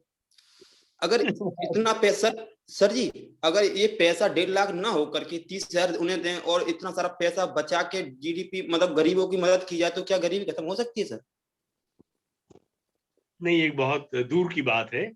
अगर आप जो है एक प्रॉब्लम ये भी रहती है कि ये जो आपके वही बात में सर्विस टेंडेंसी की बात हो गई है, हम परमानेंट हो गए। अब मैं आपको दूसरी बात करता हूँ, मैं प्रो वाइस चांसलर भी रहा हूँ, तो मुझे एजुकेशन एडमिनिस्ट्रेशन का, यूनिवर्सिटी एडमिनिस्ट्रेशन का बहुत ही गहरा अनुभव है। हमारे यहाँ एसएफएस की सुविधा शुरू हुई है। हालांकि देखिए, मैं आप विद्यार्थी हैं और हम टीचर्स की बात बता रहे हैं आपको, थोड़ा सा अंदर की बात। हमारे यहाँ जब से कई सालों से जो है एसएफएस सिस्टम शुरू हुआ है, सेल्फ फाइनेंस सिस्टम। गवर्नमेंट ने कहा हम अब आपको परमानेंट पोस्टें नहीं देंगे टीचर्स की, अब आपको जो है कॉलेज को और कोई कोर्स शुरू करना है, यूनिवर्सिटी कोर्स शुरू करनी है, उसकी इनकम बढ़ानी है, तो सेल्फ फाइनेंस सिस्टम के आधार पर नए कोर्स शुरू करें और लोगों को टीचर्स को एंगेज करें। जी सर। और सेल्फ फाइनेंस से जितनी इनकम आए उसका 80% जो है वो टीचर्स के ऊपर खर्च करे, और 20% इंफ्रास्ट्रक्चर। तो एक तो उनकी जो लिमिट है वो उनके बराबर नहीं हुई। जो परमानेंट और सैलरी पेड हैं, जो आपके पे कमीशन के हिसाब से उनको तनख्वाह मिली, सरकारी आदेश के आधार पर उनके हिसाब से उनको तनख्वाह नहीं मिलती है, क्योंकि एक लिमिट है इनकम की जिसको उनको ऊपर डिस्ट्रीब्यूट करना है। सरकार से कोई उसमें सहायता नहीं मिलेगी, यूनिवर्सिटी के अपने फाइनेंसेस शॉर्ट होते हैं। लेकिन दूसरी तरफ हमारे आपस की टेंडेंसी, मैं इसको सत्य को बता रहा हूं आपको, कि जो परमानेंट हो जाते हैं वो कहते हैं कि हम अपना बोझ इन एसएफएस टेम्परेरी लोगों पर डाल, उन्हें डर रहता है कि 3 साल के बाद अगर सर ने हेड ने हमारी सिफारिश नहीं की तो दोबारा हमको कॉन्ट्रैक्ट में नहीं लिया जाएगा। तो वो बेचारे लगे रहते, पड़े रहते, इस उम्मीद में लगे रहते हैं कि आज नहीं तो कल, कल नहीं तो परसों, कभी तो राजी होगा, कभी तो हमारा भी किस्मत खुलेगी और हम भी परमानेंट हो जाएंगे। जी So sir. this difference will remain. Sir जी अगला प्रश्न सोनम का है। We will be taking just one more questions क्योंकि we are running short of time. तो सोनम, आपके प्रश्न के बाद जो बचे हुए विद्यार्थी जो प्रश्न पूछना मांगते हैं वो डॉक्टर विवेक के लेक्चर के बाद पूछ सकते हैं। So Sonam, put up your question. Thank you so much sir. Sir मेरे वैसे 2 क्वेश्चंस हैं। पहला मैं जो आपने एक्सप्लेन किया, और सर आपने बहुत क्लियरली एक्सप्लेन। मैं लिख लूं क्या? हाँ बताइए। और सर आपने पहले तो बहुत अच्छे से एक्सप्लेन किया। एक्चुअली क्या है ना, इकोनॉमिक्स एज हम सब्जेक्ट पढ़ते हैं, द रियलिटी क्या है कि एक जैसे हम खाना खाते हैं तो वैसे इकोनॉमिक एक नीड है, हर किसी को समझ में आनी चाहिए, चाहे वो उस सब्जेक्ट से हो या ना हो। सर मेरा पॉइंट ये है कि हम ह्यूमन डेवलपमेंट की बात कर रहे हैं, और human development is all about the per capita income, and GDP is also all about the per capita income. Like sir अभी जैसे आपने बोला, जैसे सर अंबानी है, लाइक उनका सर ये है कि उनकी नेट वर्थ जो है, हमारे जो स्मॉल स्टेट्स हैं उन कम से कम 9-10 स्मॉल स्टेट उनकी नेट वर्थ है एज इक्वल टू जीडीपी। और सर सर्विस सेक्टर, जैसा अभी पहले क्वेश्चन ये था कि प्राइवेटाइजेशन जो है वो सर एक्चुअली सर प्राइवेटाइजेशन में बहुत ज्यादा इंक्रीजमेंट है, बट वही चीज है कि सैलरी वाली बात जो उन्होंने बोली थी वो बहुत सही थी, क्योंकि सर्विस सेक्टर हमेशा ऑलवेज इंक्रीज कर रहा है इस टाइम जीडीपी में। Like 70% of the GDP is increasing by the service sector. Sir मेरा क्वेश्चन ये है, अगर हम जीडीपी को पर कैपिटा इनकम से मेजर करते हैं, देन सर जो आपने हमें प्रॉब्लम्स गिनाई, एंड सर ये प्रॉब्लम एक रियलिटी है, इट्स नॉट ओनली द कि बस बोल दिया कि नहीं, और ये बहुत मेजर प्रॉब्लम है। बट सर इसका सॉल्यूशन क्या है? क्या कोई ऐसा इनिशिएटिव गवर्नमेंट या इकोनॉमिस्ट जो हैं वो ले सकते हैं, या सिर्फ ये प्रॉब्लम एज अ डिस्कशन ही रहेगी, या इस चीज पे कभी चेंजेस आएंगे? इस चीज पे मुझे, और मेरा एक और क्वेश्चन है वो मैं बाद में पूछूंगी। देखिए, ऐसा है कि आपने पहले जो बात कही कि ह्यूमन डेवलपमेंट हमसे जुड़ा हुआ है ना? ऐसा जो आपके जीडीपी है और जीएनआई है, gross, that is the monetary value of physical products in a country. तो जीएनआई और NI per capita, national income per capita और gross national income of the country, ये एक दूसरे से जुड़े हुए हैं। और जो ह्यूमन डेवलपमेंट वाला फैक्टर है, उस फैक्टर में मैंने आपको 17 गोल बताए थे कि जो 17 goal United Nations SDG solutions limited ने अडॉप्ट किए हैं, ये 17 के 17 गोल पूरे विश्व के तमाम देशों को इनके पैरामीटर्स दिए गए हैं, और यूनाइटेड नेशंस इन 17 गोल्स की अचीवमेंट के बारे में साल दर साल जो है वो मॉनिटर कर रही है, किस देश में कितना विकास हुआ, कहाँ पर कितना डेवलपमेंट हुआ। ये जो 17 गोल है, मैं रिपीट नहीं कर रहा हूँ, लेकिन इसमें निश्चित तौर से कुछ गोल्स ऐसे हैं जो कि आपके संबंधित हैं, जैसे नो पॉवर्टी है, जीरो हंगर है, आपके इंफ्रास्ट्रक्चर है, industrial infrastructure, industrial development, job वाला है, ये इससे जुड़े हुए हैं। लेकिन इसके अलावा आप ये देखिए मेजर पॉइंट जो है वो क्या है। Point infrastructure, human development infrastructure से जुड़े हुए हैं। एक तो इंफ्रास्ट्रक्चर है इंडस्ट्रियल डेवलपमेंट, एक होता है कि human development infrastructure. Everybody should get clean tape water. आपके जो स्वच्छ है, भारतीय स्वच्छता अभियान, हमारा अभियान भारत में चल रहा है, स्वच्छ भारत का, ये क्या है? ये इनकम से जुड़ा हुआ नहीं है, ये ह्यूमन लाइफ क्वालिटी से जुड़ा हुआ है। आपके हर एक को घर में स्वच्छ पानी मिले, नॉन कंटामिनेटेड पानी मिले, उसे पोखर के, नाले और नदी के बहते हुए पानी इससे अपनी प्यास न बुझाने पड़े, उसे क्लीन एनर्जी मिले, क्लीन वाटर मिले, क्लीन सैनिटेशन मिले, उसको जो है वो अच्छी एजुकेशन मिले, हर एक को, उसको हर एक को जो है वो इनइक्वालिटी में, डिस्ट्रीब्यूशन में कमी हो। अब इनइक्वालिटी जो है वो कम केवल एक ही आधार पर नहीं होती है। एक्चुअली आईएमएफ ने जो मैंने आपको फिगर बताई थी वो सब थोड़ा सा मिंगल हो गया है। आईएमएफ ने इनइक्वालिटी के पैरामीटर सॉर्ट बताई है। आईएमएफ ने इनइक्वालिटी, इनकम इनइक्वालिटी बताई है, आईएमएफ ने अपॉर्चुनिटी की इनइक्वालिटी भी बताई है, आईएमएफ ने स्किल एंड एजुकेशन की भी इनइक्वालिटी बताई है। आईएमएफ ने कहा है कि ह्यूमन जो लाइफ आपका वे ऑफ लाइफ है वो उसकी में भी इनइक्वालिटी होती है। तो ये जो ह्यूमन डेवलपमेंट से जुड़े हुए पैरामीटर हैं, है ना, जैसे क्लाइमेट एक्शन है, तो क्लाइमेट एक्शन पर्यावरण, तो पर्यावरण तो हर एक को प्रभावित कर रहा है, राष्ट्रीय पीस एंड जस्टिस है। ये पीस एंड जस्टिस इनडायरेक्टली, अगर आपके यहाँ पीस एंड जस्टिस है, अगर आपके यहाँ पीसफुल एटमॉस्फेयर है, तो इंडस्ट्री भी ग्रो करती है, व्यक्ति भी ग्रो करता है।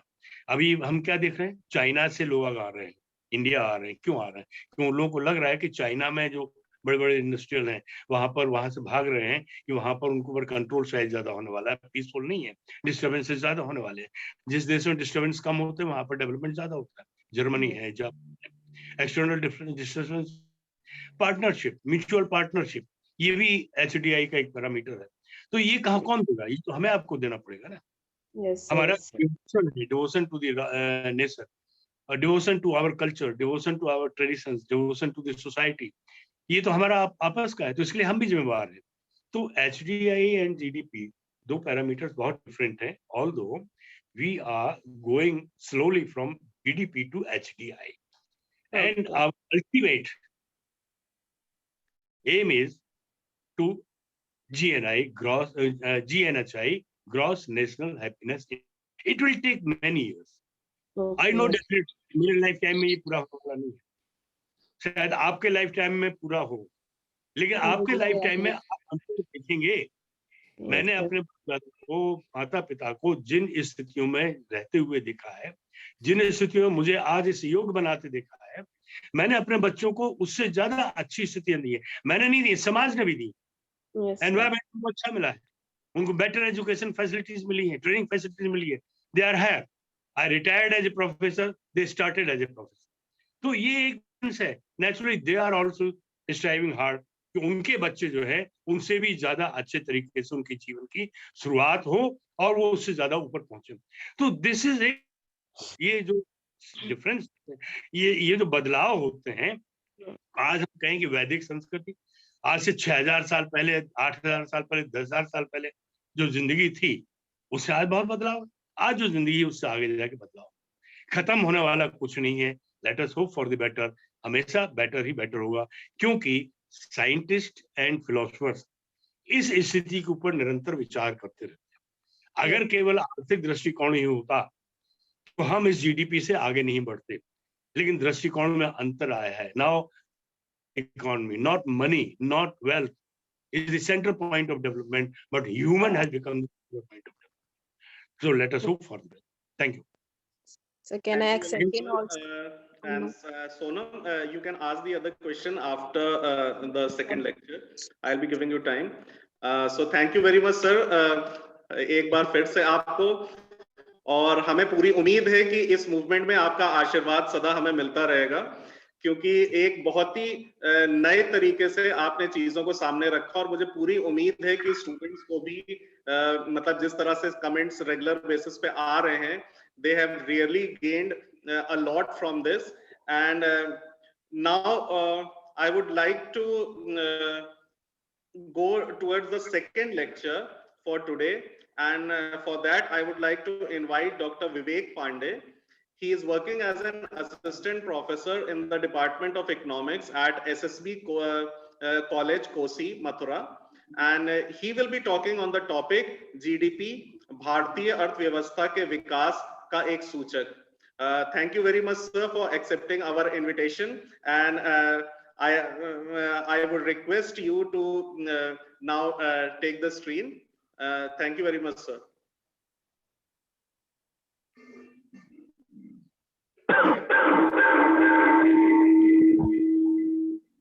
आप लोग अपना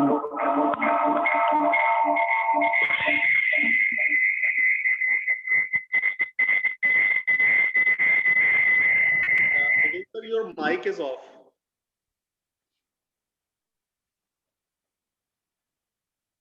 Am I audible, sir? Yes, sir, you are audible. Saint John's College Agra के आदरणीय प्राचार्य professor SP Singh sir,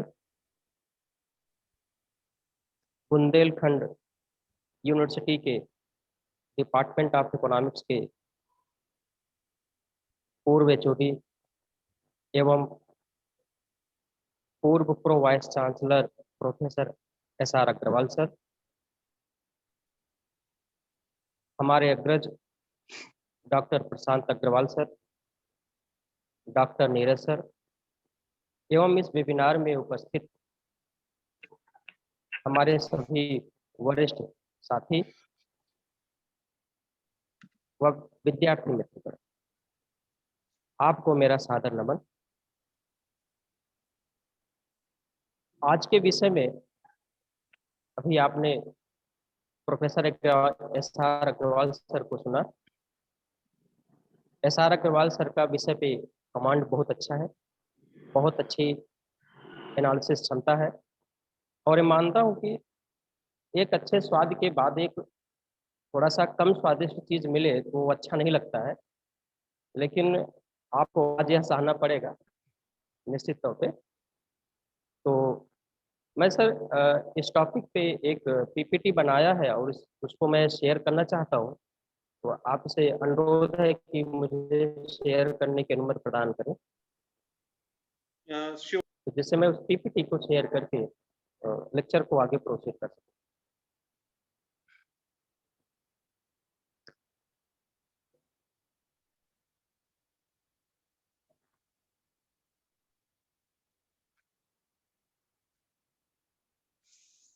Hello. Hello. Sound is not there. जी सर। Sound.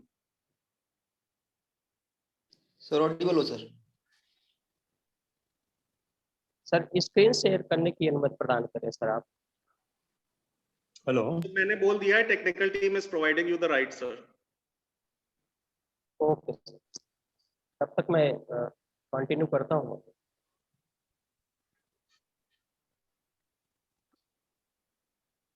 हम मुख्य विषय पे आए। इससे पहले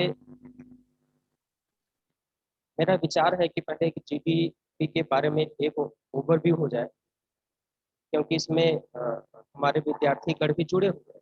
विवेक सर, आपको तो राइट्स दे दिए गए हैं, पहले स्क्रीन शेयरिंग के राइट्स आपको दे दिए गए हैं। कट रही है भाई जरा।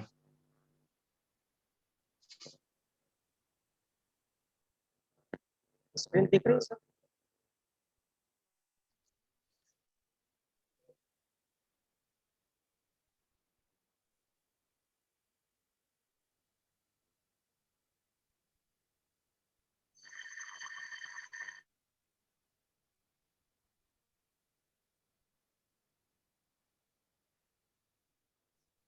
Sir, it is clear. You can proceed now.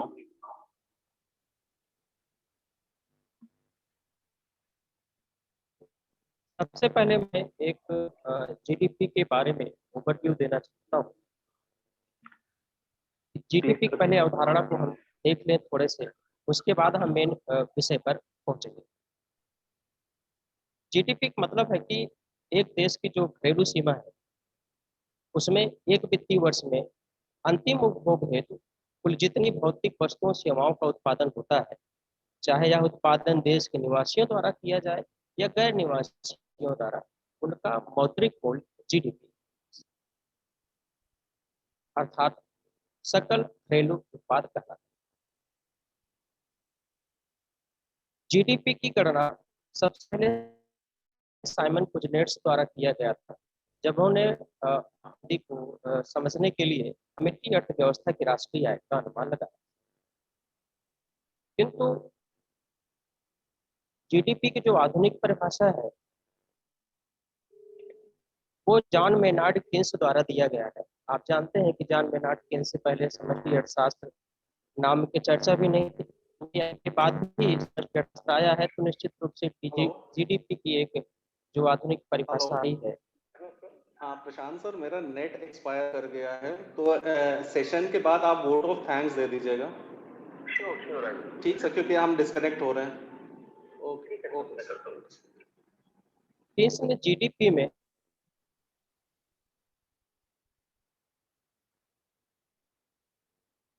तीन चीज को शामिल किया है: सकल निजी निवेश, सार्वजनिक व्यय, और यदि अर्थव्यवस्था एक खुली अर्थव्यवस्था हो तो ऐसी स्थिति में हम शुद्ध निर्यात, जो निर्यात और आयात का अंतर होता है, उसको भी जीडीपी में शामिल करते हैं। इस प्रकार जो जीडीपी है वो निजी उपभोग है, निजी निवेश है और सार्वजनिक है, शुद्ध निर्यात है। अब प्रश्न उठता है कि जीडीपी की गणना महत्वपूर्ण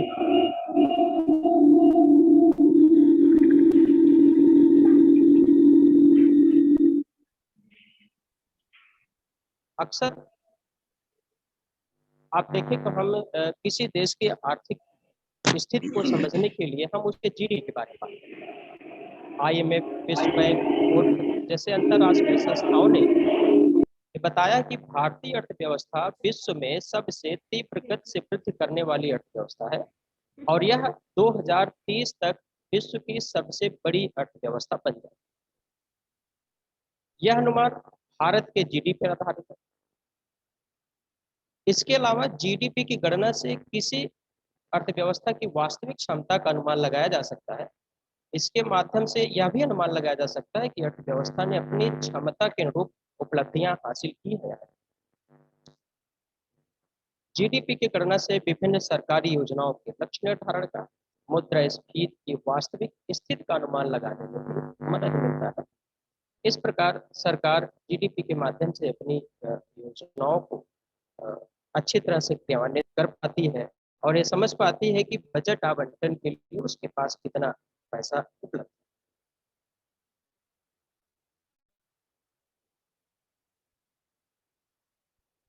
अब हम आते हैं जो आज का हमारा मुख्य विषय है, जीडीपी भारतीय अर्थव्यवस्था के विकास का सूचक।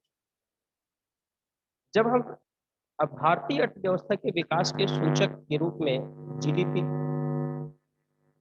को सोचते हैं तो हमारे मन मस्तिष्क में प्रश्न ये उठता है कि क्या जीडीपी में वृद्धि भारतीय अर्थव्यवस्था के विकास का एक अच्छा सूचक हो सकता है?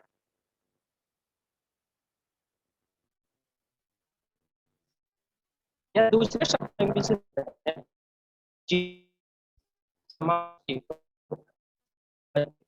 गरीब महिला या बच्चों को लाभान्वित कर रही है।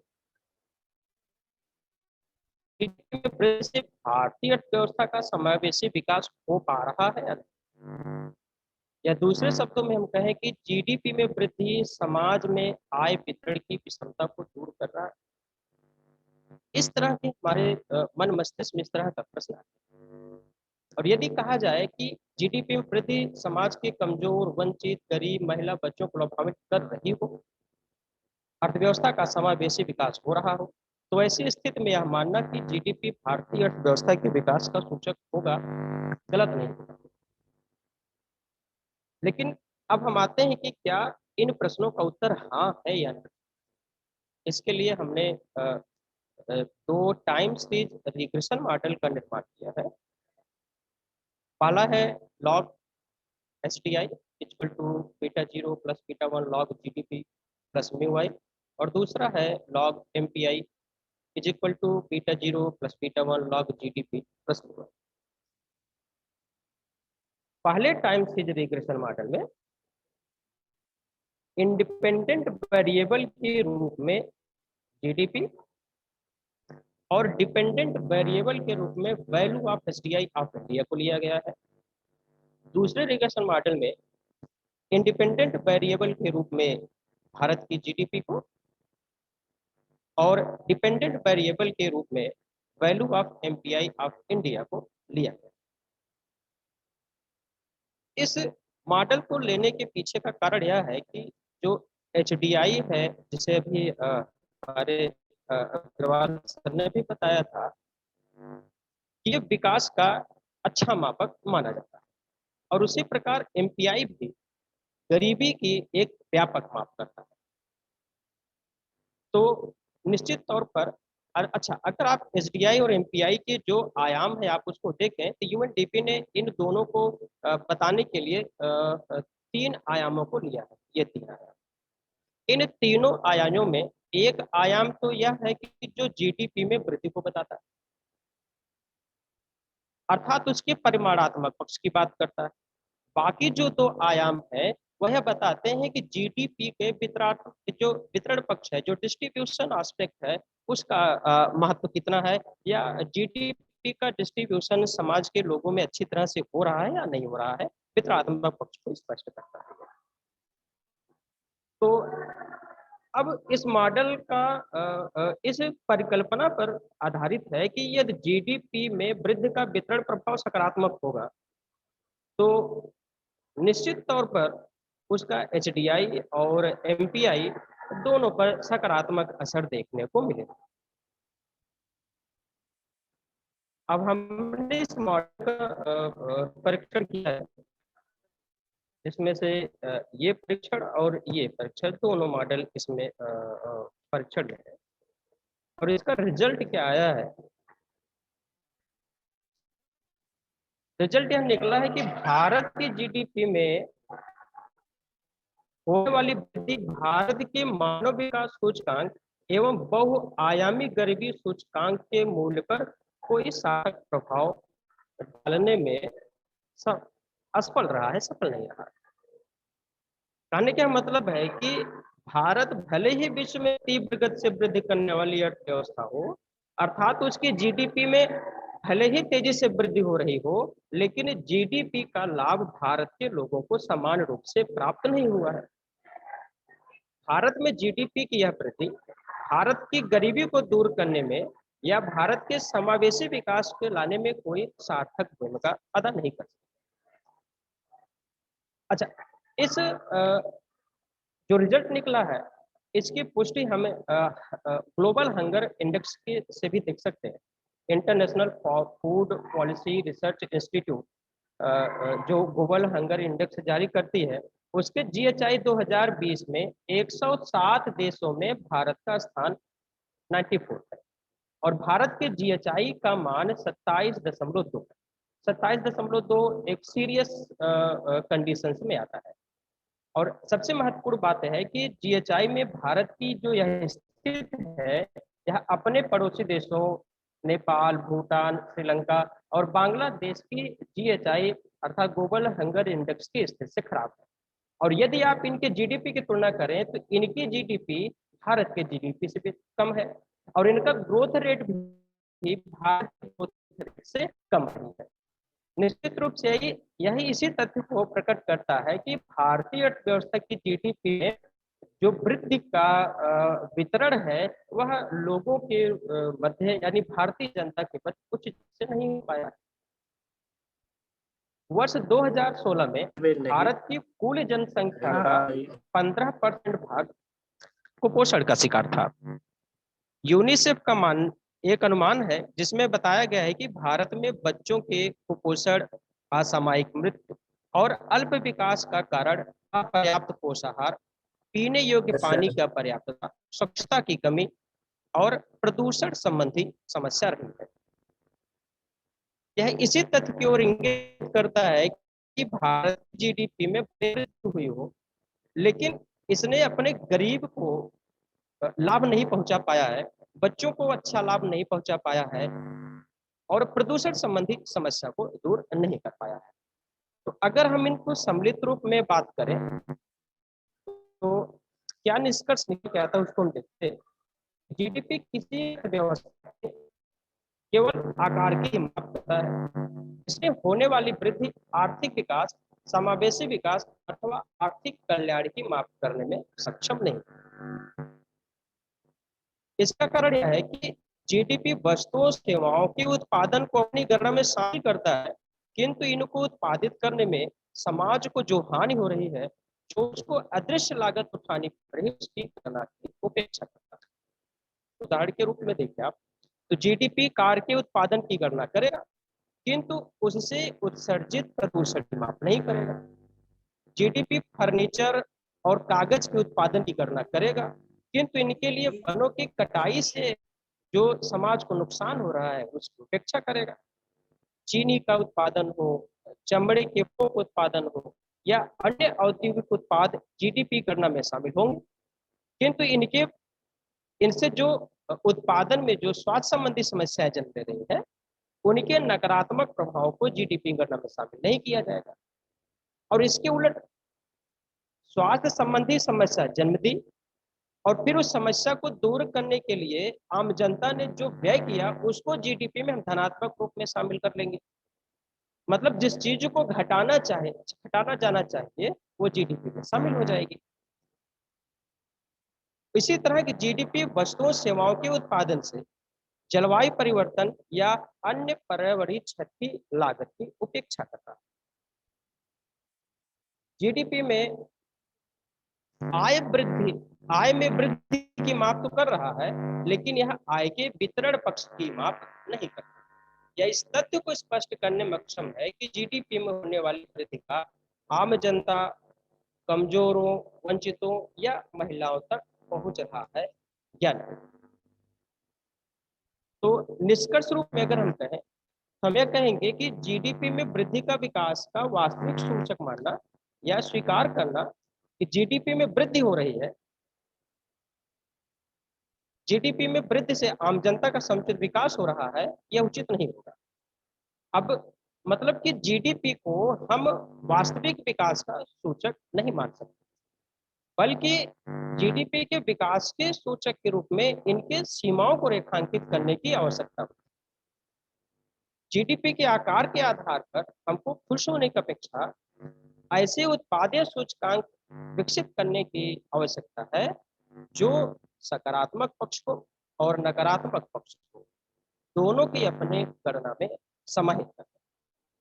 इस तरह से विकास के उचित माप के लिए रहन सहन स्तर सूचकांक, सकल राष्ट्रीय सुख, सकल समावेशी विकास उत्पाद आदि का निर्माण किया जा सकता है जैसा कि विश्व के कुछ देश इस दिशा में प्रयासरत हैं, जिसके बारे में अभी जैसे कि आप हैप्पीनेस इंडेक्स के बारे में सर बता रहे थे, तो हमें लगता है कि उन्हीं तरह की एक माप के हमको विकसित करने की आवश्यकता है। जीडीपी के आधार पर अगर हम यह अनुमान लगाएं कि देश का विकास हो रहा है, या जीडीपी के आधार पर हम यह अनुमान लगाएं कि जो है कि भारत नेपाल से बहुत अच्छा है, या भारत श्रीलंका से बहुत अच्छा है, या भारत मालदीव से बहुत अच्छा है, तो यह उचित नहीं होगा। तो मैंने जो है कि अपने ये संक्षिप्त विचार आप लोगों के सामने रखे, ठीक है। और थैंक यू सर। एंड मैं जानता हूँ कि इसमें ढेर सारी कमियां हो सकती है, और मेथोडोलॉजी के चयन में भी हो सकता है कि कुछ इसमें कमियां हो, तो सरकार आप सबसे अनुरोध है कि इसकी कमियों को आप हमें बताएं, और जिससे हम इसको दूर दूर कर सकें। Thank you sir, thank you so much. Thank you very much sir. और मैं आज के उद्बोधन के लिए डॉक्टर एसआर अग्रवाल सर, आपका बहुत बहुत आभारी हूँ कि आपने हमारे लिए समय निकाला, क्योंकि